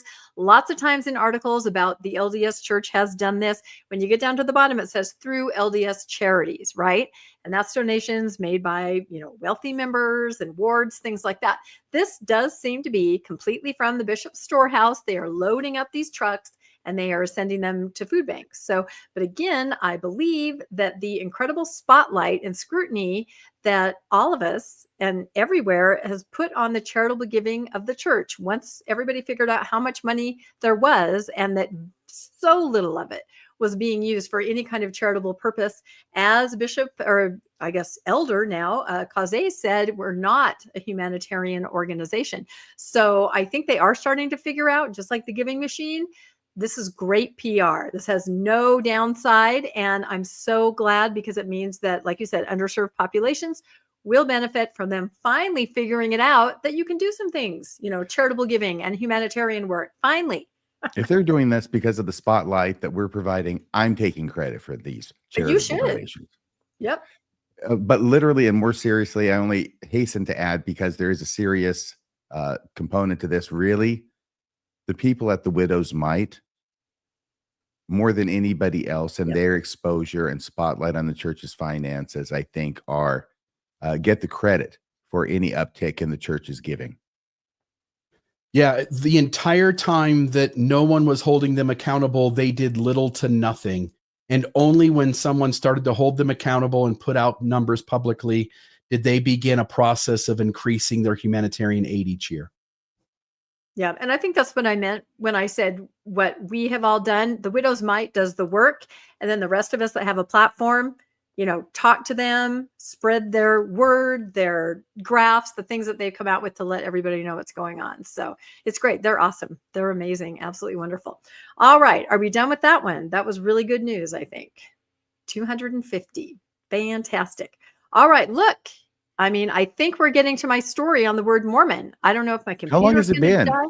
It's been like 5 weeks. I think it's time It's for an had to be earthquake. bumped every time. I say something like, okay, for the sake of time, I think I'll bump this. Here it is. And This is now what watch you've all been the power waiting go for. down. I hope it's worth the Yeah. buildup. No, it probably isn't now that all this time has gone by and I've tried so many times, but I thought it was very interesting. There was an article that came out. Hardly anybody saw this. Russell M. Nelson, president of the Church of Jesus Christ of Latter-day Saints, pushed it away from Mormon, right? And this is not, that's up there over where it came from, I think, but this is not an LDS publication. This was like Religion News Service, I think is what it was. Major Victory for Satan is Mine, I'm calling it. So it says, yet one of his initiatives has an impact that rippled far beyond the church. In 2018, he surprised observers by declaring the use of the word Mormon a major victory for Satan, insisting on the use of the church's full name. Individuals were to be recognized by their institutional affiliation as members of the Church of Jesus Christ of Latter-day Saints. We all know this, but it's awesome. They're kind of giving a retrospect here. The name of the church was given by God, and shortening it erases all that Jesus Christ did for us, Nelson argued. Yet adherents have long self-identified as Mormons, so the rebrand felt like a novelty to some members. And I included here the exact quote because I have a couple people online that go after me mercilessly when I say victory for Satan. So what he said is, what's in a name, or in this case, a nickname? When it comes to nicknames of the church, such as LDS Church or Mormon Church, or the Church of Latter-day Saints, the most important thing is that the names is the absence of the Savior's name. To remove the Lord's name from the Lord's church is a major victory for Satan. So Wow. I think by Not just a implication, victory, but a major victory. yeah, major victory. Yeah. So I believe he is saying that, but there are people that will be parsing words that say he never said that. Yes, he did. He said Mormon's a nickname and all nicknames are major victories for Satan. So I'm sure I'll get pushback. I'm waiting for you. You know who you are. So anyway, this is what was said. Okay. So then the article went on to kind of go through how the word Mormon actually had a very positive connotation throughout the years. For decades, other Mormon celebrities like the family band, the Osmonds, the golfer Johnny Miller, this is, in the 70s, had a very positive public view of Mormons, hitting a high water mark in 1977 when the Gallup poll found that only 18% of Americans held an unfavorable view of Mormons. That's when I joined. That's why I joined. That's why you joined. There was no internet, and because of gosh darn Johnny Miller. I knew it. It was more Marie. Well, yeah. And why wouldn't it be? She was cute as a button. Absolutely cute. For me, it was Donnie, of course. Not so much Jimmy, but Donnie. I did go to college with Jimmy. All right. The article goes on to say that the church's efforts to influence social issues, because this is what started happening after that, right? However, such as its decades-long opposition to ERA, we all remember that. Back in I'm old enough to remember women getting up in testimony meeting and trying to talk about our ERA and being ushered off the stand. Huge impact on me when I was probably about 11 years old. By 1991, public opinion of Mormons had fallen dramatically, with 37% of Americans viewing them unfavorably and leaders deciding that another rebrand was in order. So again, those meddling kids meddling in, public policy, bad opinion of LDS, 37%. Okay, so the previous year, senior leader Gordon B. Hinckley had admonished the members to make the word Mormon shine with an added luster. When he became the president in 1995, this is after public opinion's kind of tanking, Hinckley worked to reframe how the public saw Mormons, arguing on the 60 Minutes TV show that Mormons were not weird people, right? When you have to come out and say that, yeah. Not a weird people. Even when he says they're not, even when he's denying it, he has to say it in a weird way. That's right. It was really weird. I know. So, but I just found this article fascinating because it really did take at least me through my experience with the church. It really followed, all the different steps from when I was growing up. So then 2002, the Salt Lake Olympics pushed Mormonism into the national spotlight. And that same year, the church launched its major website, Mormon.org. Remember? This was a thing, Mormon.org, with stories and headlines liberally using the word Mormon. A media campaign followed a decade later. I'm a Mormon, right? Prominent members make those little shorts, I'm a Mormon. And ordinary members were encouraged to upload their own I'm a Mormon profile. I know several people that did that to a website and to share them everywhere. So this is 2002. We're just getting going on social media. Hey, Rebecca? Yes. I'm loving this story. While you were talking, I just went ahead and Googled Mormon.org to see what the heck goes on there anymore. What does go on there? Well, there's a big, nice page here. I don't know if I could share it, but it's just welcome. No matter your story, we welcome you to join us as we all try to be a little bit better, a little bit kinder, a little more helpful, because that's what Jesus taught. And then a little bubble comes up at the bottom, right over Jesus's face.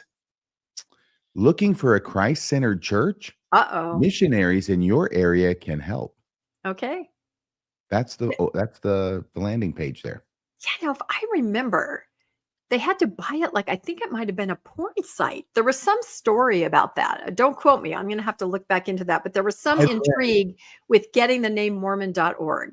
Get introduced to a loving church community near you. Yeah. By the way, notice that the URL, you put in Mormon.org, but it switched it over to churchofjesuschrist.org. Oh my gosh. Yeah. And they're suing us, and they're threatening to sue us about the use of the word Mormon, Bill, or something. They're trying to get a copyright on it. Even though Mormon using that word as a victory for Satan, the church still protects its trademark of the word Mormon. And even if you try to trademark a phrase and the U.S. government agrees that you have a right to trademark that phrase and issues you the trademark, the church will not allow you to have it because it has the word Mormon in it. So Radio Free Mormon is unallowed unless you want to battle the church and pay for that lawsuit, RFM. Because I don't have to pay for it. I'll tell them to send you the bill. If you were to tell the junior paralegal, that pesky junior paralegal, tell her that I don't know why she's wanting the church to have a major victory for Satan. I think she needs to repent. I emailed her today and said just that. Did you really? Bravo. Bravo. I said, I'm happy to voluntarily give up the registration of these trademarks because I don't have enough money to fight you. But I am curious why, when Mormon was said by President Nelson to be a victory for Satan, you guys are still fighting so hard for it. Yep. And they actually came out recently. I'm going to show and reiterated that stance. But yeah, RFM, if you were to make merch or try to have a book like Heather Gay, Bad Mormon, they will fight you. They don't want to use the word Mormon, but they don't want anyone else to be able to use it either. So that's kind of interesting. But Mormon wives get by because they know that company has enough money to fight them back. Well, the thing is this, so that everybody understands, this is talking not about our using it, which of course we can and do and have and will, right? But it's whether we can get a trademark. Yes. That includes the word Mormon in it. And that's what we were doing, Bill was doing, in order to try and attack these other people who are on the internet, who are coming up with knockoff podcasts called Radio Free Mormon, literally, and Mormon discussions. And Mormonish. They've done it to me too. And Mormonish. So, yeah, it's just like AI stuff. It's just meant to be distracted. Yeah. And so Bill went to YouTube. They said, well, we can't do anything unless you have a trademark granted to you for that title. Bill applied for it. And that's what the church is now challenging him on and saying you can't have that because Mormon is too special to God, even though it's a major victory for Satan.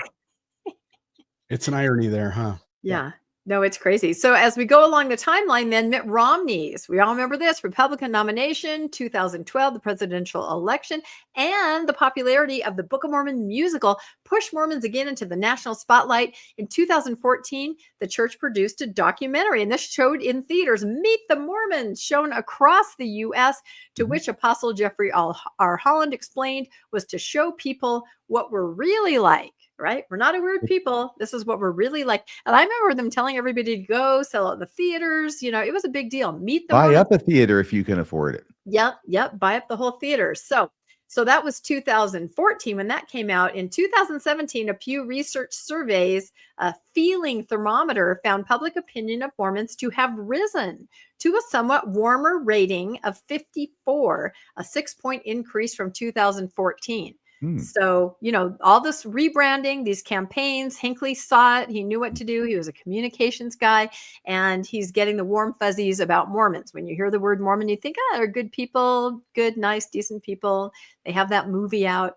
So, Well, then the basically, authors, President Hinckley was trying to refurbish the name Mormon and have good associations with it instead of bad. And President Nelson came along and said, let's just get rid of Mormon altogether.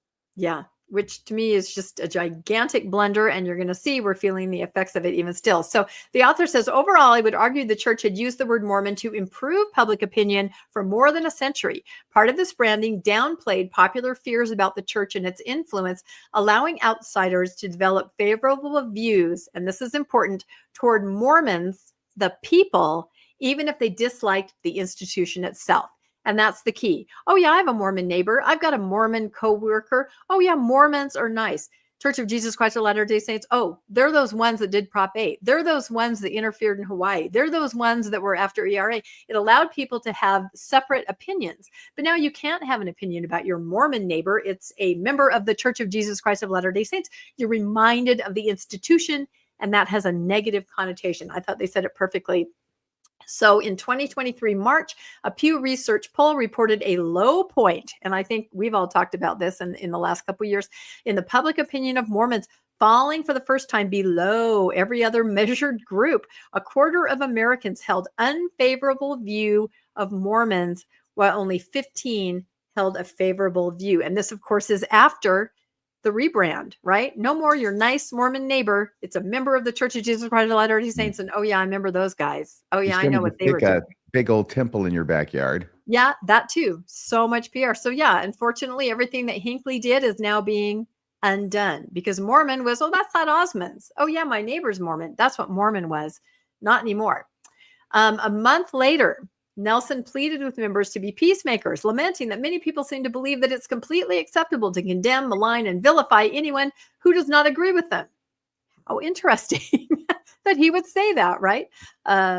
Nationally, intense polarization and violence have continued since then, including, and then they mentioned the Michigan attack there. So I'm sorry, can you back up for just a second? I know you laughed and said interesting, and 95% of the audience gets it, but I've noticed that there's at least one non-Mormon there.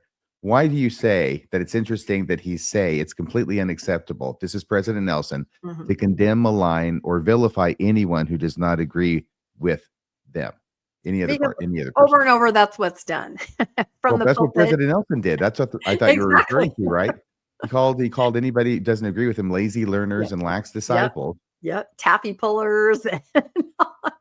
Yep. All of that. So it is, but don't you dare do it to, don't do it to us. That's what he means. We can do it to you, but you don't get to do it to us because I would have used moat and beam, but I always mix those up and you make fun of me. So I purposely did not do it, but you know what I'm talking about. So. The beam is the big thing. Beam, yeah. Moat is a tiny little thing that floats in the moat air, else. Yep. Beam in your own. So anyway, so then the author goes on to say, Mormon has been an important term in engaging those outside the faith, particularly in countering negative perceptions. Whether or not the word disappears, what may matter more for Nelson's legacy is whether people outside the church associate it with more good, both institutionally and individually. And I think I left out the slide, but like Mormon Tabernacle Choir, right? Huge missionary influence, touring the world. What is it now? Quick, what's it called? You had a brand for 100 years and you screwed it up. What's it called? You threw it away. What is it? Can you name what it's called? The Tabernacle Choir at Temple Square featuring Jim Bennett. Yes, Tab Cats. They should call it Jim Bennett and Friends. Everything like that. It should just be the Jim Bennett and Friends. That's right. Yes. But it did. It lost everything. It's so awkward. Nobody knows what you're talking about. Mormon was so simple. So, because President Nelson was an ideologue. He was. Okay, now I'm going to have to use my notes here because this is a little small. So then an article came out after I had read that article in the church news called Helping People Recognize Official Church Materials and Services. So this is a problem, right? Is this really from the church? Is it from Radio Free Mormon? Is it from Bill Reel? Is it from Mormonish? We don't know. We got to make sure they understand what's real. So I have this girl saying, is this from the church? Hell if I know, right? There's all kinds of material How out do you there. know if this article is from the church? How do we even know? That's right. Everybody I could fact have check written me, that article. please. That's right. So they're saying it's very important that the members and the friends of the faith clearly recognize official church materials and services, and to know that it comes from the church and what does not. And it is funny because a lot of things they put out that are really from them, people say that can't be from them. I mean, faithful members, right? Like gospel topic essays, that can't be from them as they share the truth. I always think that's really funny. So it goes on to say, with the rapid fire rise of artificial intelligence, again, talking about AI, deep fakes, lots of organizations face these challenges, and the church is committed, to let everybody know what's real and what's not real. And I have to point out these things. These are the first things that came to mind when they talked about the deep fakes and things that aren't real that the church itself put out, right? There's President Nelson photoshopped onto a velvet chair when really he's in a wheelchair. That's maybe isn't AI, it's photoshopping, but it's certainly representing something that isn't real, really Is that the a case. deep fake or is that a shallow fake? I Is think there that's a such shallow thing as fake. a shallow fake? I No, only they hear left about deep fakes. they left the wheelchair arm on. And then I've reported on that. We all have. And the other one was from Bonnie Cordon, president of, what is the name of that LDS University, LDSF? Virginia University. Exactly. And she sent out, Southern Virginia. yes, she sent out an email to donors, a Thanksgiving email a year ago, thanking everybody. And she included a quote from President Nelson. And then a few days later, she sent out an email and said, oh, learned my lesson. Shouldn't have used AI. That was not a real quote from President Nelson. I apologize. Let me replace it with a real quote from President Nelson. So the church and its members are, they're doing that. We talked about AI last week anyway. Okay. So the How church does the AI, and I think I've heard this before, but I apologize. How does the AI give you a quote from somebody that they never said? It just gathers things and it tells you what you want to hear. It hallucinates. They got it corrected much better than it was, say, a year ago, but AI will hallucinate and put answers together that are sort of a conglomerate of things that have been said that aren't actually a real quote used by somebody, or to point you to a scripture that doesn't actually exist, etc. Yeah, it's pretty interesting. So it goes on to say the church uses the trademarks worldwide in connection with religious, humanitarian, genealogical, educational efforts, as well as broadcasting, publishing. They're important, all of these trademarks. And I think it's funny because, on their Facebook page, Caring Church of Jesus Christ, they don't use the full name. They call it Church of Jesus Christ. That's their logo right there. And of course, the Church of Jesus Christ, and that I have at the top, that's the Bickertonites logo. And they do own the website, thechurchofjesuschrist.org. So, protecting your trademark, the Bickertonites have had it, for over like 150 years. So here they even go into details with their logo. They want to make sure that you understand the watermark and all the different parts of the logo so that nobody can reproduce it. So this is how you know if it's really from the church. This is like looking at the dollar bill to see if you got the president looking back at you or something. Yep. It talks about the symbol, the watermark, and all these. They don't mention the freakishly large forearms. That's how I can always tell a picture of Jesus from the LDS Church. It has these massive forearms on That's Jesus. because he was a carpenter. Could be, David but has the huge hands. Jesus has the huge forearms. That's how you tell them apart. I guess the perspective is weird though. Anyway, so they're just trying to let you know, what's real and what's not. They want everybody to be on guard. Shortened. Forearm shortened. That's right. So here's the part that I thought was really interesting. And this is why I think Mormon, the word, may be coming back. So it says for nearly 200 years, the church has protected key identifiers, such as its official name, watermark and symbol, as well as other marks, key identifiers, Mormon, Book of Mormon, and Liahona. These are more than just labels. They represent the church's values and missions. So kind of as Bill said before, Mormon is still a key identifier. They still protect it, and they still see it as something that represents the church's values and missions. So this just came out. And interestingly, when I posted this article, I had several people say, when did this come out? Is this real? Are you sure? Because they're talking about the word Mormon so favorably. So I just happened to notice this right around Halloween. We've got our own Jasmine Rappley, and she's saying Mormons and Halloween. Why do Mormons love Halloween? So I want everybody to kind of keep an eye out and see if Mormon seems to be coming back, seems to be used by faithful podcasters and influencers more than it was before. Because I think maybe I'd seen her do that one more time, but that's pretty overt. There it is. It doesn't say member of the Church of Jesus Christ of Latter-day Saints, why do they love Halloween? So I think it's coming back with that little statement from the church, key identifier and values and mission. And just the fact that, here's an influencer podcaster using liberally the word Mormon. I don't know. What do you guys think? Is it on its way back? I feel like Jasmine is going apostate. Yeah, it could be some kind of a like blink twice kind of a thing. And you also have to think that Mormon is the pet peeve, revelation of President Nelson, the former prophet, right? That is the drum that he beat. So now we have a new prophet, right? A new prophet, move over Mormon. There's a new prophet and a new pet peeve revelation in town. And this is what President Oaks has been talking about already and has talked about in the past. Can you guys guess what it is? Hair club for men? No. Right-handed sacrament. Take the sacrament with your right hand. There's lots of leaked footage of him talking to young men's groups about this. He's said it in talks. He's written articles. And just a couple of weeks ago, he did a pop-up. He likes to appear in sacrament meetings. I think it was Lehigh area. And what did he say to the youth? Given everything that's happening today, all the direction and encouragement they might need, the lives of, teenagers so fraught with everything. What did he say? Take the dang sacrament with your right hand. So that's it. New pet peeve. I'll just say here, there were two things that Nelson did solely to get back at Gordon B. Hinckley, and that was to build tons of temples and get rid of the name Mormon.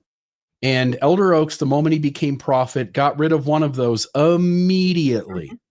And I don't think there's any reason to believe that he won't just ignore this whole getting rid of Mormon thing and move on, allowing the Latter-day Saints to use the word again. So I would fully expect that you'll start to see Mormon being used all around, just like it used to be before that whole thing happened. But God help you if you take the sacrament with your left hand. That's exactly it. Somebody That's in the chat a major victory for Satan. Somebody in the chat said, what if I lost my right hand in a tragic boating accident? Oh my gosh. I'm sorry. That made me, I should not have made me laugh at all. I know, it's true. So we'll see. Watch for that. The word Mormon coming back and more emphasis on the right hand. Again, that left hand thing, that is just, medieval kind of a tradition that the left hand was wicked or evil. Again, that has no place in anything. All right. Bill, this is an interesting story about an ESPN article that came out and then was taken back. Man, I thought this was a whole bunch of about nothing. So what happened is, so this is one of the articles about it on the front end. Washington Examiner, ESPN faces backlash for BYU article mocking Mormon prophet. And it says here, this is ESPN writer Ryan McGee who did this. And on ESPN every week, he has a top 10 losers list. And those losers are not necessarily bad teams. They're teams that could be really good, but then they got knocked off by somebody. So when BYU played, was it Texas State or Texas? Texas Tech. Texas Tech this past weekend, and they got beat on Saturday. He added them to his top 10 losers list. And thank you, Rebecca, for sending this to me. This is the original in the top right corner. Legend has it that after the angel Moroni showed Joseph Smith the golden plates upon which the Mormon church was founded, he also warned Smith to make sure to heed the oft-forgotten inscription located on the scratched-up backside of the plates, "Beware the coveted fifth spot, lest it bite you in the behind in Lubbock." And what he's essentially trying to say is BYU is a highly ranked team. I don't know if they were number one. They were going up against Texas Tech, which they should not have lost against. I always think college football is interesting because you have these really high juggernaut teams who play these lowly teams for most of their season. You'll have 2, 3, 4 competitive games that you really should, that you could possibly lose. And then the rest of your schedule, you should trounce those people. And BYU ended up losing. And so now they're 8-1, and he's just making fun of it by using a reference to the religion. Well, yes. Mormons got really upset about that. So McGee began by trying to brush off the criticism. He got tons of written in comments. Lots of people wrote to ESPN. Everybody was raising a ruckus about him doing this. This is the article that came out on the Salt Lake Tribune. ESPN reporter apologizes for making a joke about LDS Church founder Joseph Smith while taking a dig at BYU football. By the way, when you read the original, I don't see any real insult to Joseph Smith, and I don't see any real insult to Moroni, and I don't see any real insult to Mormonism. Don't make fun of those gold plates, baby. No, I think it's not an insult or making fun. It's just the fact that they're saying it out loud. They're reminding people, because I saw other things where people are now saying, oh yeah, they do believe in that, in some articles. So you don't necessarily want to make a point of that in public. Just the fact that those things exist can be construed as making people look silly. If telling the founding narrative of Mormonism is embarrassing, you might want to think twice about that if you're a believing Mormon. We're doing everything we can. Just go to Mormon.org. Yeah. So McGee, when this criticism started coming in, he began by trying to brush off the criticism. He said, the story I've told on Marty and McGee 20 times, something my father said to me at Sunday school, pointed to a poster of Moses holding the 10 commandments and said, there was an 11th commandment on the back of the tablets people forgot about. Thou shalt not be a jerk, he wrote. But ESPN eventually removed the line from the story, and McGee seemingly apologized, though with one last knock on BYU. He said, quote, apologies for the earlier insensitivities, he said. Certainly wasn't my intent. Ill-advised jokes can be deleted. Ill-advised game plans cannot. So he did get one last poke in. By the way, he never should have had to delete that. He never should have had to even give a mock apology. It is ridiculous that Mormons got up in arms about him making a joke about something being written on the back of the plates, telling BYU not to be too confident about their football games. That is such an absurd thing. Now, I think that's the only 2 slides. Oh, there is this. We all know that there's actually a diagram of the Kirtland Temple on the back of the gold plate. Yeah, Rebecca sent me this. This is the correction. So this is what it reads now. He had to change the whole thing. Still up there at number 5, BYU, but now it's BYU 8-1. BYU lands in the coveted 5th spot while hauling truckloads of gear out in the middle of West Texas, seeking fortune, fame, and riches, only to come up empty and get run out of town by a bunch of mysterious masked raiders. In other words, the entire plot of that Billy Bob Thornton TV series. Any comments from you guys? And back to you after that, Rebecca. He's trying to be so funny. Somebody in the comments said this shows insecurity on the part of BYU fans or Mormons. They don't like that spotlight shown on their founding story, even if it's stated as a fact. And you see that sometimes when you'll quote something, from the scriptures or from church material, especially from the past to somebody, and they'll go, don't say that. That's anti-Mormon. No, it's not. You said it first. That is your founding story. And he really didn't make too much of a joke. So, but you don't like to have, because again, I've seen it repeated over and over now in articles about this. The LDS Church believes that an angel Moroni appeared to Joseph Smith and gave him golden plates. This is said now to explain the controversy. Yep. So it's out there. The joke is this wasn't really scratched on the back of them. Yeah. We don't know what was on the back. We have no idea. All right, let's move on. We still have a few more things to cover. And I think, because I want to spend more time on this, I'm going to, every time I have something, I'm skipping just because we have so many great stories. So we'll let Bill, I think you have the next 2, and then I have one of the final ones, but this was a good one too. All right. So this is First Presidency announces new presiding bishopric. And that is Bishop W. Christopher Waddell. You got to get that first name initial in. Such a weird Mormon thing we do. Letting people's first names only be a letter and they go by their middle and last name. Nowhere else in the world do I think that happens. Presiding Bishop W. Christopher Waddell replaces newly called Elder Gerald Causet, who was recently named as the church's newest apostle. The other 2 in that presiding bishopric are Bishop L. Todd Budge, which is on the left in that photo, and Bishop Sean Douglas, who is on the right. The Church of Jesus Christ of Latter-day Saints announced on November 14th, 2025, that W. Christopher Waddell has been called as the new presiding bishop, replacing Gerald Causey. Bishops L. Todd Budge and Sean Douglas will serve as first and second counselors, respectively. Look at, he's L. Todd Budge. You guys are so cool doing that. Counselors, respectively, alongside Bishop Waddell. I bet, by the way, there's some of you post-Mormons out there who have been forced because your whole time in the church, you went by your first initial and your middle name and your last name, that you're still doing it today because it would be too uncomfortable and inconvenient to do otherwise, and shame on Mormonism for doing that to you. Okay. In this role, Waddell will oversee the church's global welfare programs, humanitarian aid, tithing and fast offerings, physical facilities, and membership records. His new assignment puts him squarely responsible for the church's temporal affairs. Now, what makes this turn especially significant, and the Salt Lake Tribune notes this, it says he went on to 60 Minutes to defend the LDS Church's finances. Now he is in charge of them. What makes this turn especially significant is that W. Christopher Waddell, I'm just going to call you Chris. Chris is already known for publicly defending the church's finances. The Salt Lake Tribune notes that he was one of its primary public-facing defenders of its wealth before taking on the top job overseeing it all. So now the person who has defended how the church funds are handled is now in charge of them. That should raise questions for members about why this system rewards those willing to give cover for it. Back to you guys. Any thoughts from you on Chris? Yes, Rebecca.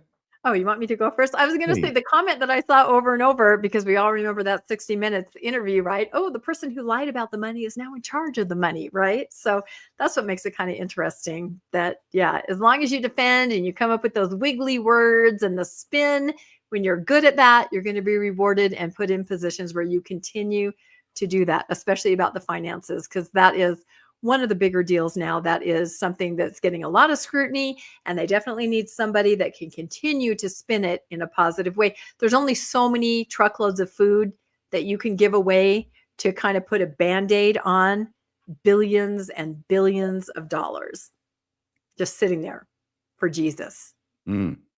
Well, his getting promoted to this position reminds me of the famous line from Deputy Buck from that 1990s TV show, American Gothic, which went like this: all guilt is relative, loyalty counts, and never let your conscience be your guide. Can I say one more thing, which is, I used to, when I was young in the church, I used to think that the church operated by revelation and that anybody could be a bishop, anybody could be a stake president, anybody could be a 70, anybody could be the president of the church. And the older I got, the more I realized it was just musical chairs. And yes, somebody dies and you take one chair away, but then you just rotate people all around. So you see the same names who are church broke, willing to cover up the BS. And you see those names pop up the next time there's an opening. So of course, somebody like Chris is going to be moved into the presiding bishopric because he's one of those guys we've seen in the past who's willing to cover up anything for the church. Of course, they're going to reuse him, recycle him, and put him back in somewhere. Mm-hmm. He'll probably be an apostle. I mean, he replaced Causey, right? Who's now an apostle. So do you have a middle name, Bill? People in the chat are just saying R Free Mormon and Radio F Mormon. Yeah. Like the Book of Mormon scripture, where Joseph shall be named after his father Joseph, my middle name is Joseph, named after my father's middle name, which is Joseph. William Joseph Reel Jr. So you would be W. Joseph Reel if you were going by that. Not by a long shot. Okay. I know. Women, I don't think do it as much, maybe. I mean, my middle name is Wilhelmina, so I would probably, I'd be maybe R. Wilhelmina, I don't know, something like that. It totally suits you. My grandmother's name is Wilhelmina. Yeah, it's kind of crazy. I used to be really embarrassed as an LDS youth when I was put in a leadership position and they'd go, okay, Rebecca, we're going to set you apart. I'd go, no. Because then all my friends would be there in the Beehive class and they'd say my middle name out loud. My father's middle name was Wilhelmina. Yeah, it is. That's weird. We have that connection. Do you know any Wilhelminas RFM? You have to now to be part of this little 3 thing going on. I think this is more than coincidence. I'm just going to observe, okay? You're going to I'm not observe going to pontificate about it, but President Oaks, okay, is going to be operating and functioning as the president of the church for almost half a year before he is sustained, before he's voted on, which is completely Wow. contrary to the scriptures, contrary to what church authorities have said. I've gone over this before, but it's for almost 6 months. This is like having the president of the United States in office and acting as president for 6 months before you have the election. Yeah, it's all given. It's all by revelation. So I will say, having to do with the initials, though, on a slight tangent.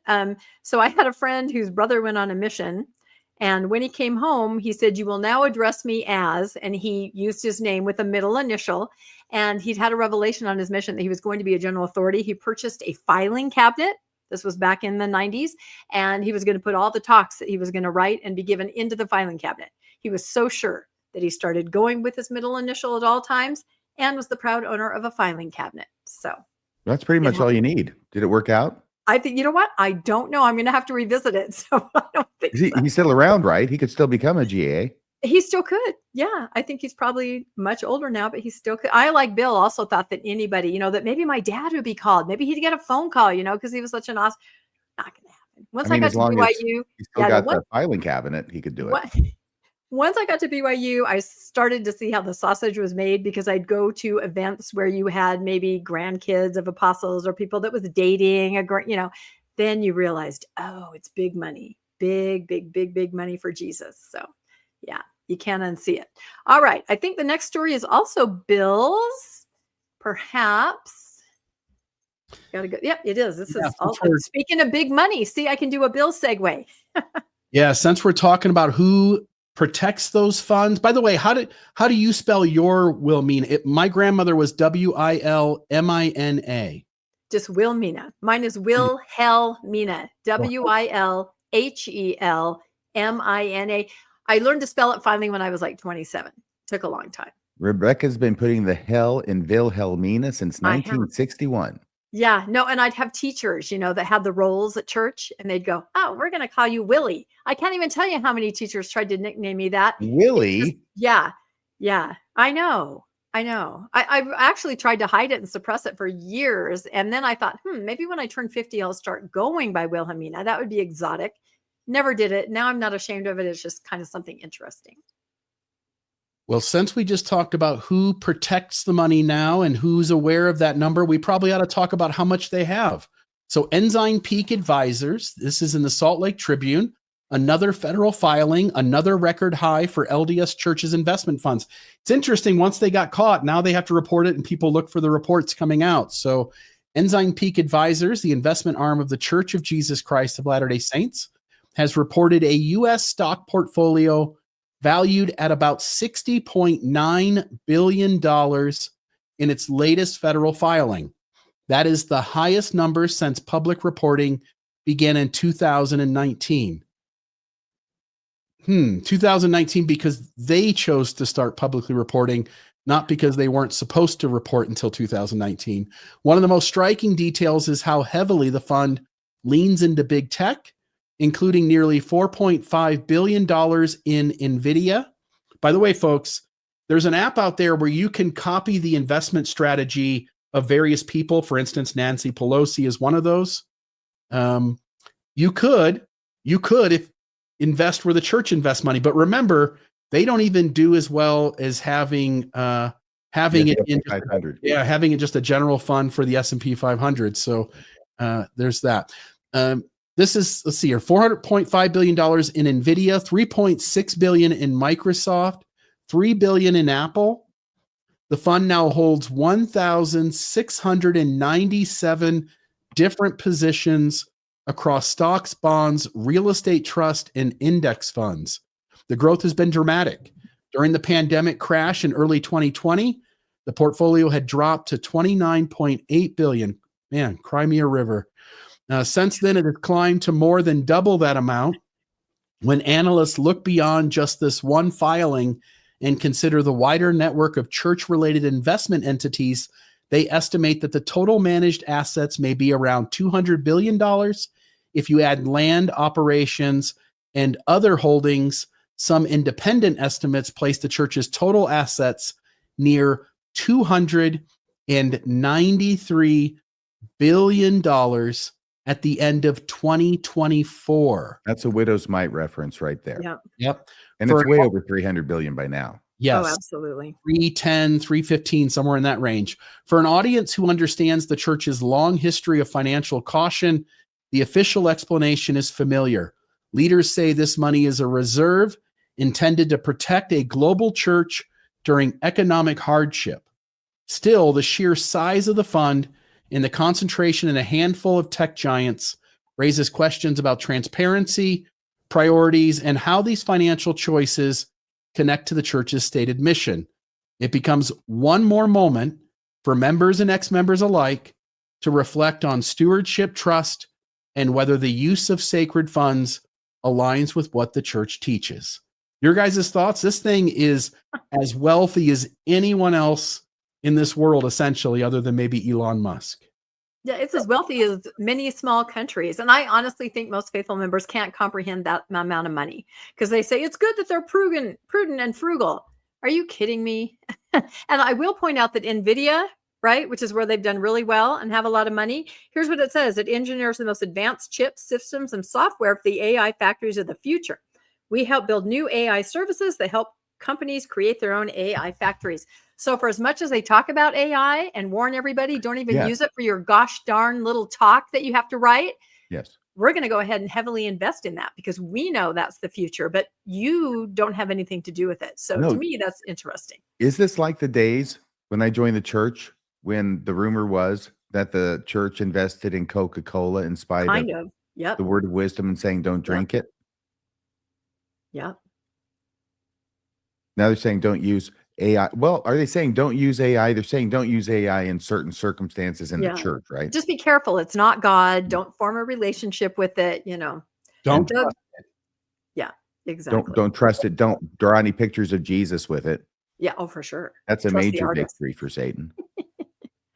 Yeah, it's just too much. Thank goodness for the widow's mite, though. I mean, again, that's what I'm saying. When you hold somebody's feet to the fire, which is, you know, a Sam Young, a widow's mite, all of that, it makes change. And this, you know, I don't know what'll happen here, but everybody knows at least that that's the amount of money. And it's just too freaking much. Just reading about the real estate, it was kind of making me sick to my stomach when I was collecting that for that other story, just how much it was. Apartment complexes. And if you look those apartment complexes up, luxury. Everything is luxury. You know, it's not just your standard apartment building. It is a luxury building. So, yeah. It reminds me of a joke that my dad used to tell me. Once again, old enough to be my grandfather, grew up as a teenager in the 1930s in the Great Depression. But it was a simple joke. And it was guys walking down the street, passes a church. There's a sign in the front says, Jesus saves. Keeps walking. He passes a synagogue. There's a sign up front. It says, Moses invests. I think the Mormon church is ruining that joke. Yeah, well, Jesus is saving for a rainy day, but so far there's been nothing that counts as a rainy day. We'll see. Jesus is outdoing Moses now with the investing, I think. No, I don't think so either. So, all right. Secret Lives of Mormon Wives. I just want to touch base on what I told everybody to go watch last week, right? Because this is the hottest thing on television. Somebody made a bingo card about the Secret Lives of Mormon Wives. If you've watched it, you can freeze on this. You'll get it. It's pretty funny, you know, how the free square is, will Mom Talk survive this? Because I say this all the time. I don't know how Mom Talk can survive, right? So anyway, very funny. This aired last Thursday, and I haven't really watched it yet. So what's interesting, though, is just like last time and just like the time before, this is the third season. People in the LDS community are upset about this. So when I was on Faithful social media, I happened to see somebody that said they were a journalist and they were working on a piece about what Mormons think about Secret Lives. So they're reaching out for answers. The answers people gave are, would never watch it, not about Mormons, not real Mormons, doesn't reflect us, has nothing to do with this. I don't want to watch it. Who are you anyway? You need to contact the church. You know, they were very unhelpful. I feel sorry for this reporter who was just trying to get some information, right, from an article. Yeah, you need to contact the church to find out what we think. Exactly. That was it. Well, they did actually tell us before, if you remember. So articles coming out saying it makes me uncomfortable what Mormons really think of the Secret Lives of Mormon Wives.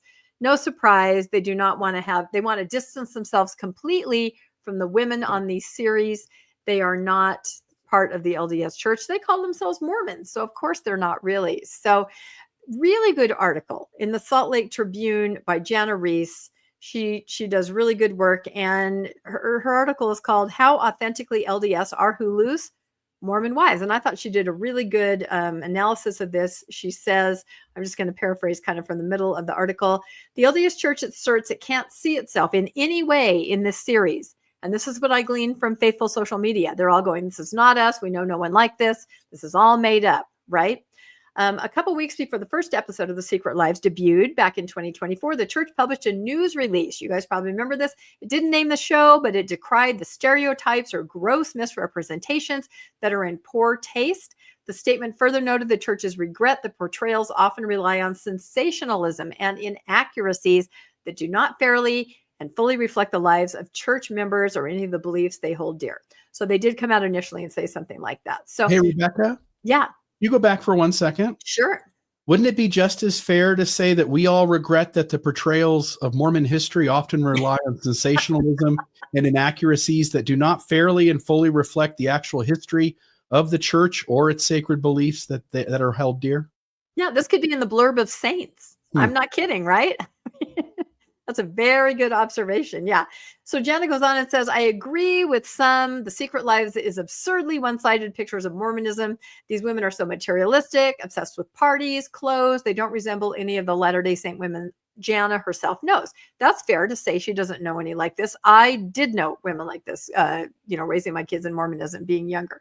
If the mom divas care about the wider world beyond their influence bubble, we don't see it on the screen. They mine human relationships for dramatic effect and size up other people based on what those people can do for them. Okay.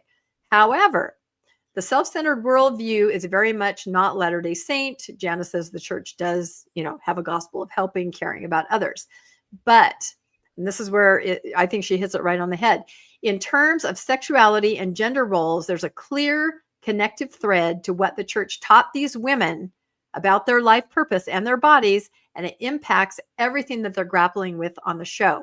And this is what outsiders notice and comment on most about the show. They're like, what are these marriage relationships? What is this patriarchy? Who are these husbands? Why are these successful women still, having to base what they're doing off of the approval of their husband? To all of us, it's just normal. It's how we were raised. It's how, we were in the church. But to others outside, they see this as very unusual, and they see the struggle of these women and sometimes the incredible heartbreak it brings.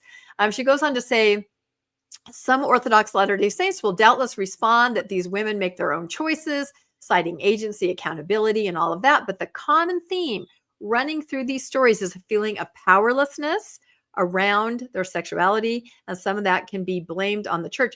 The church taught women their sexual purity was the most important thing about them, the single most prioritized virtue they possessed. The church also taught them that sex outside of marriage was a sin second only to murder. So basically, the observation is being made by Jana that just the way the women were raised in the church, and I talked before about how they can all recite the young women's theme, they were all raised in the church, wherever they are now on the scale. And this informs everything about them in their relationships and their marriages, and the fact that all these women are now the breadwinners.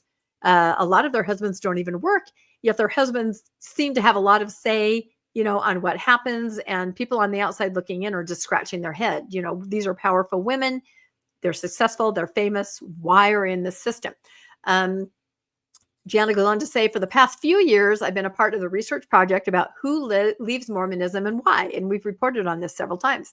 In my interviews with women who left, particularly women in their 20s and 30s and 40s, it has become clear to me that the damage inflicted by purity culture is real. In a wider way, the church taught women that their primary role in life was to be a wife and mother. This creates conflict for some of the women in the show. Their generation of Latter-day Saint women was told to get an education, but also that any career should be in preparation for a strictly plan B in case they couldn't fulfill their ideals as a wife and mother. I've included some pictures of them, showing struggle, because it's true. They have a lot of conversations about this. They're conflicted. I think this is why people like to watch it, kind of like a train wreck. And then Jana says their struggles are often painful to watch. They are. but I hold a grudging respect for several of these women and I wish them the best. Mostly, I think they would be better off if they stayed away from one another and found at least one actual tried and true friend. Failing that, each could use a loyal golden retriever.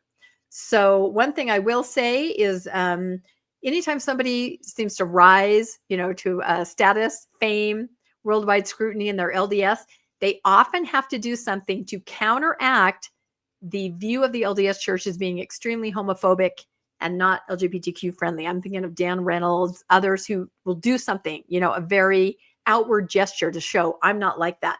And that's what happened here on this season. Jesse reached out to the Utah Pride Center and they had a big event there.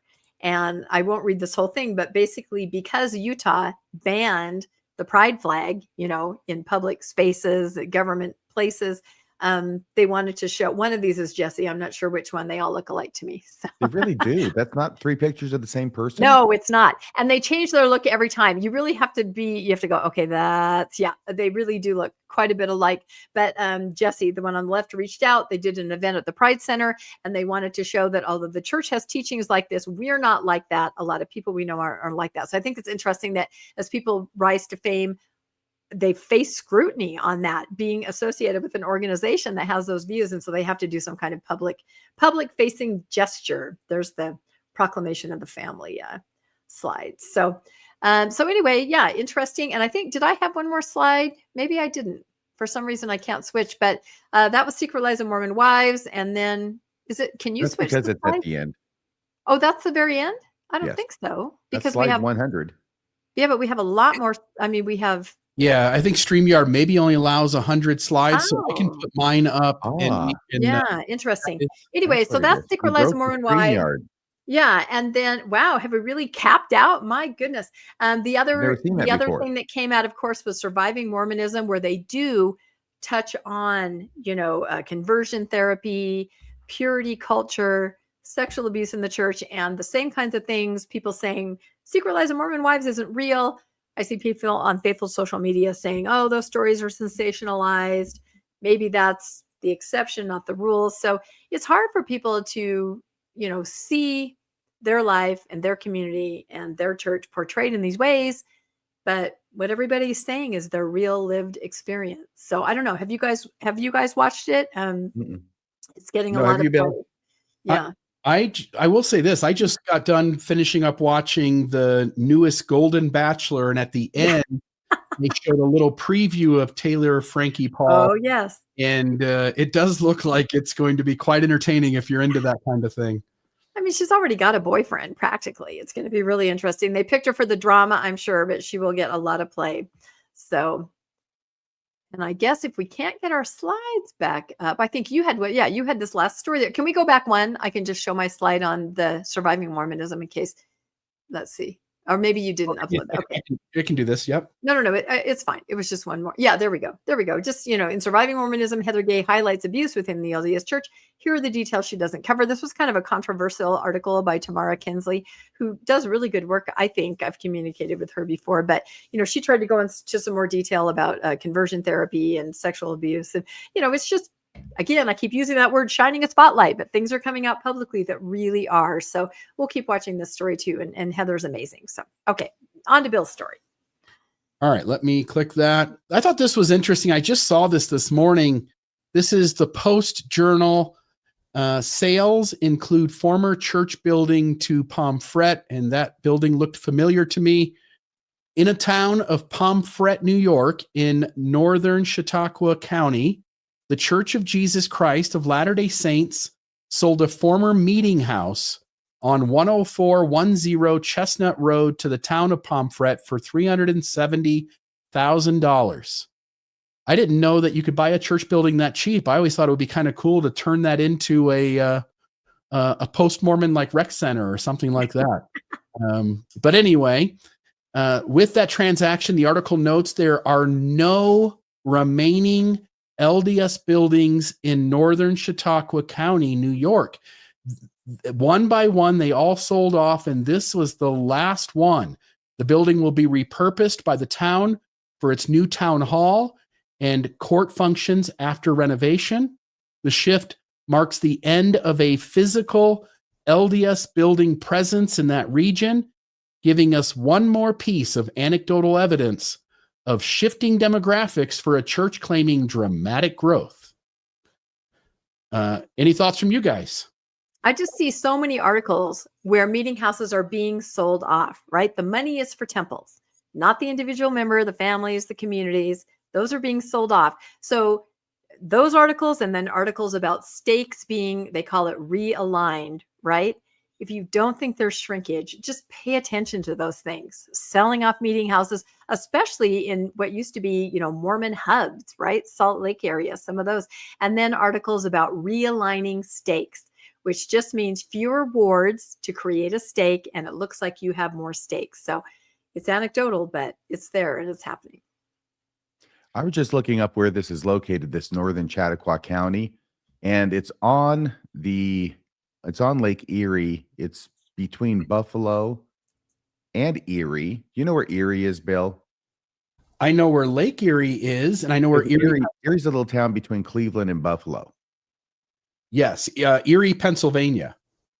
Okay, yeah. And this is just to the right of and up a little bit from Erie, the town. Not far from, just a little ways from Kirtland, Ohio. Not too far from there. A few hours. Yeah, it's kind of there's not a whole lot out there. I've got to say that much. Erie is the closest town, and you didn't even know about that town. Apparently, there's a big splash lagoon there that's open during the summer. It's a lot of fun, though, in Erie. Check that out. Check out Splash Lagoon, the Mormon newscast this week, brought to you by Splash Lagoon. I'll wear my sailor's captain's hat. Yeah. Why don't we have a sponsor? That would be amazing. Yeah. All right. I think that's But the end church of our is selling story. buildings while claiming membership is roaring. That's right. Yep. You just have to pay attention. So, okay. On the radar, and I guess I'll let Bill will have to switch these slides since I don't have control. I first wanted to just say that tomorrow is Mormonishes. That's my podcast. Third birthday, which is incredible. Yay. And I wanted to say thank you to everyone who has made this possible. And I'm talking about you.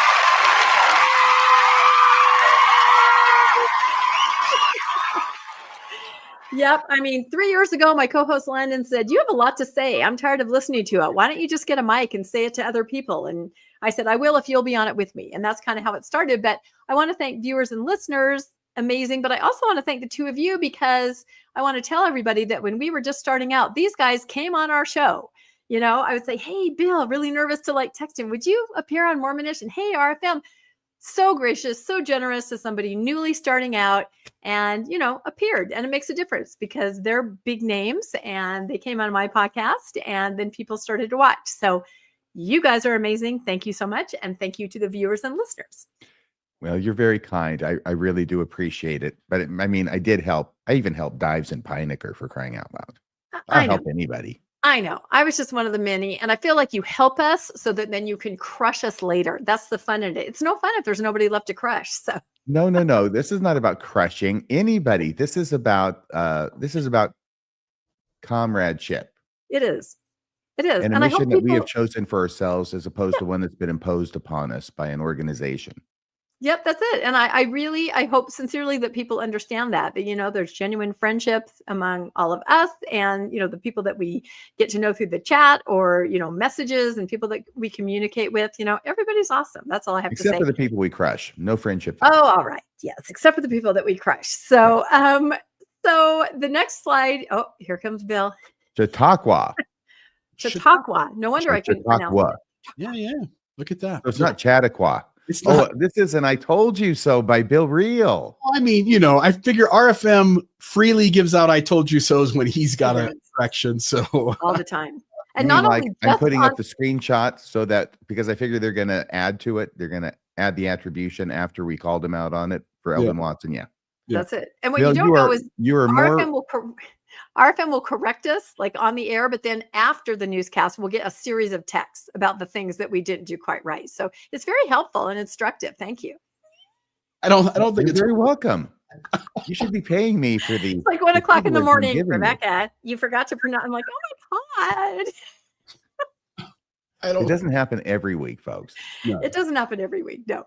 It is wildly entertaining. So the next slide, I have to apologize to everybody. I announced that this podcast was going to be airing last Tuesday, and I accidentally, because I was on the road, didn't have my normal tech, uploaded a previous episode with the same two, guests. So everybody's going, didn't we see this 2 months ago? Yes, you did. I'm really sorry.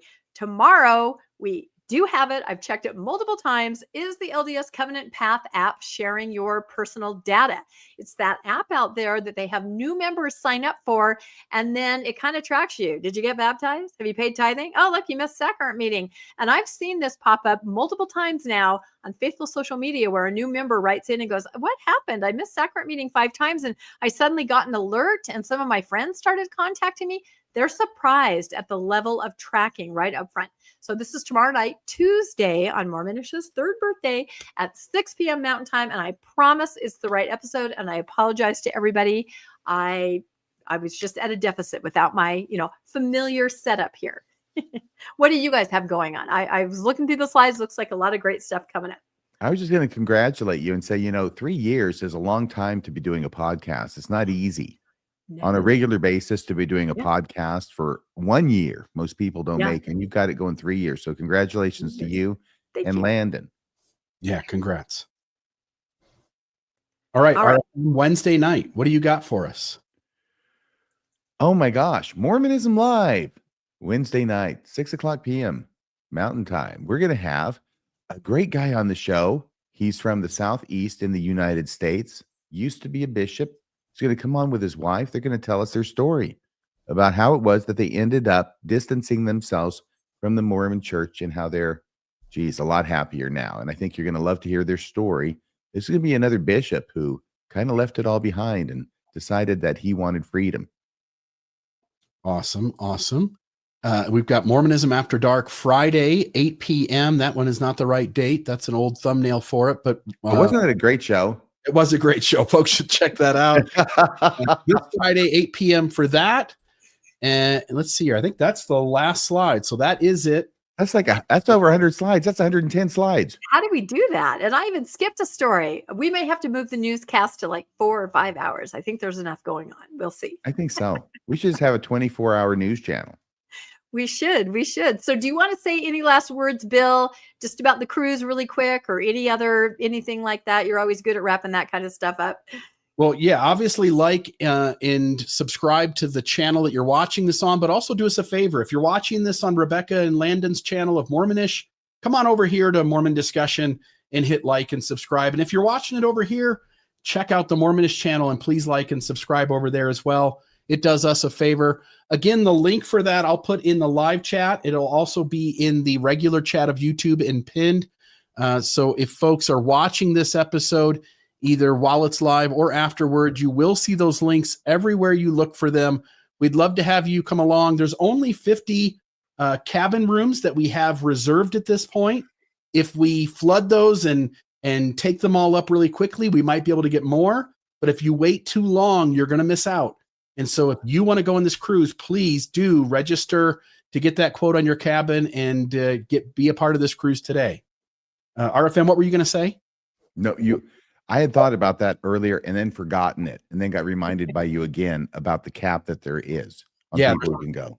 50 cabins. And again, I think those cabins are going to sell out essentially quickly. So that means 100 people. Yeah. If you go in pairs, it's 100 people going to on this cruise. And I don't think it's going to take long to fill that up. But we're going to advertise this in various places, not just places where our channels or our content's being watched, but I'm thinking of like Ex-Mormon Reddit, various Facebook groups. And so I think that we're trying to get a bunch of people excited about having done the hard work of leaving a high demand religion and claiming your life back. And we want to give you guys a chance to celebrate that. So check out those links, register for the cruise. I'm excited to see which of you folks are going. And as always, thank you to all of you for tuning in here at the Mormon Newscast. Yep, it's fantastic. And I will say, even if you aren't sure if you could go, just go to the page, click on the link, check it out, get a quote, there's all kinds of instructions there, and then see if it's something that you're going to be able to do. But we would love to see all of you. I think it's going to be, like Bill said, it's going to be really fun. It's going to be awesome. I'm excited, really excited. All right. Thanks, everybody. I think we did it. I think we covered the news. Thank you, RFM. Thank you, Bill. Thank you, everybody who's watching and listening. And we will catch y'all next time on Monday, next Monday, for the Mormon Newscast. Bye, everybody. Good night. That's a wrap for this week's edition of the Mormon Newscast. We appreciate you tuning in and sharing this time with us. Keep the conversation going and stay informed on all things Mormonism. Until next week, wishing you peace and joy. See you next Monday at 6 p.m. on the Mormon Newscast.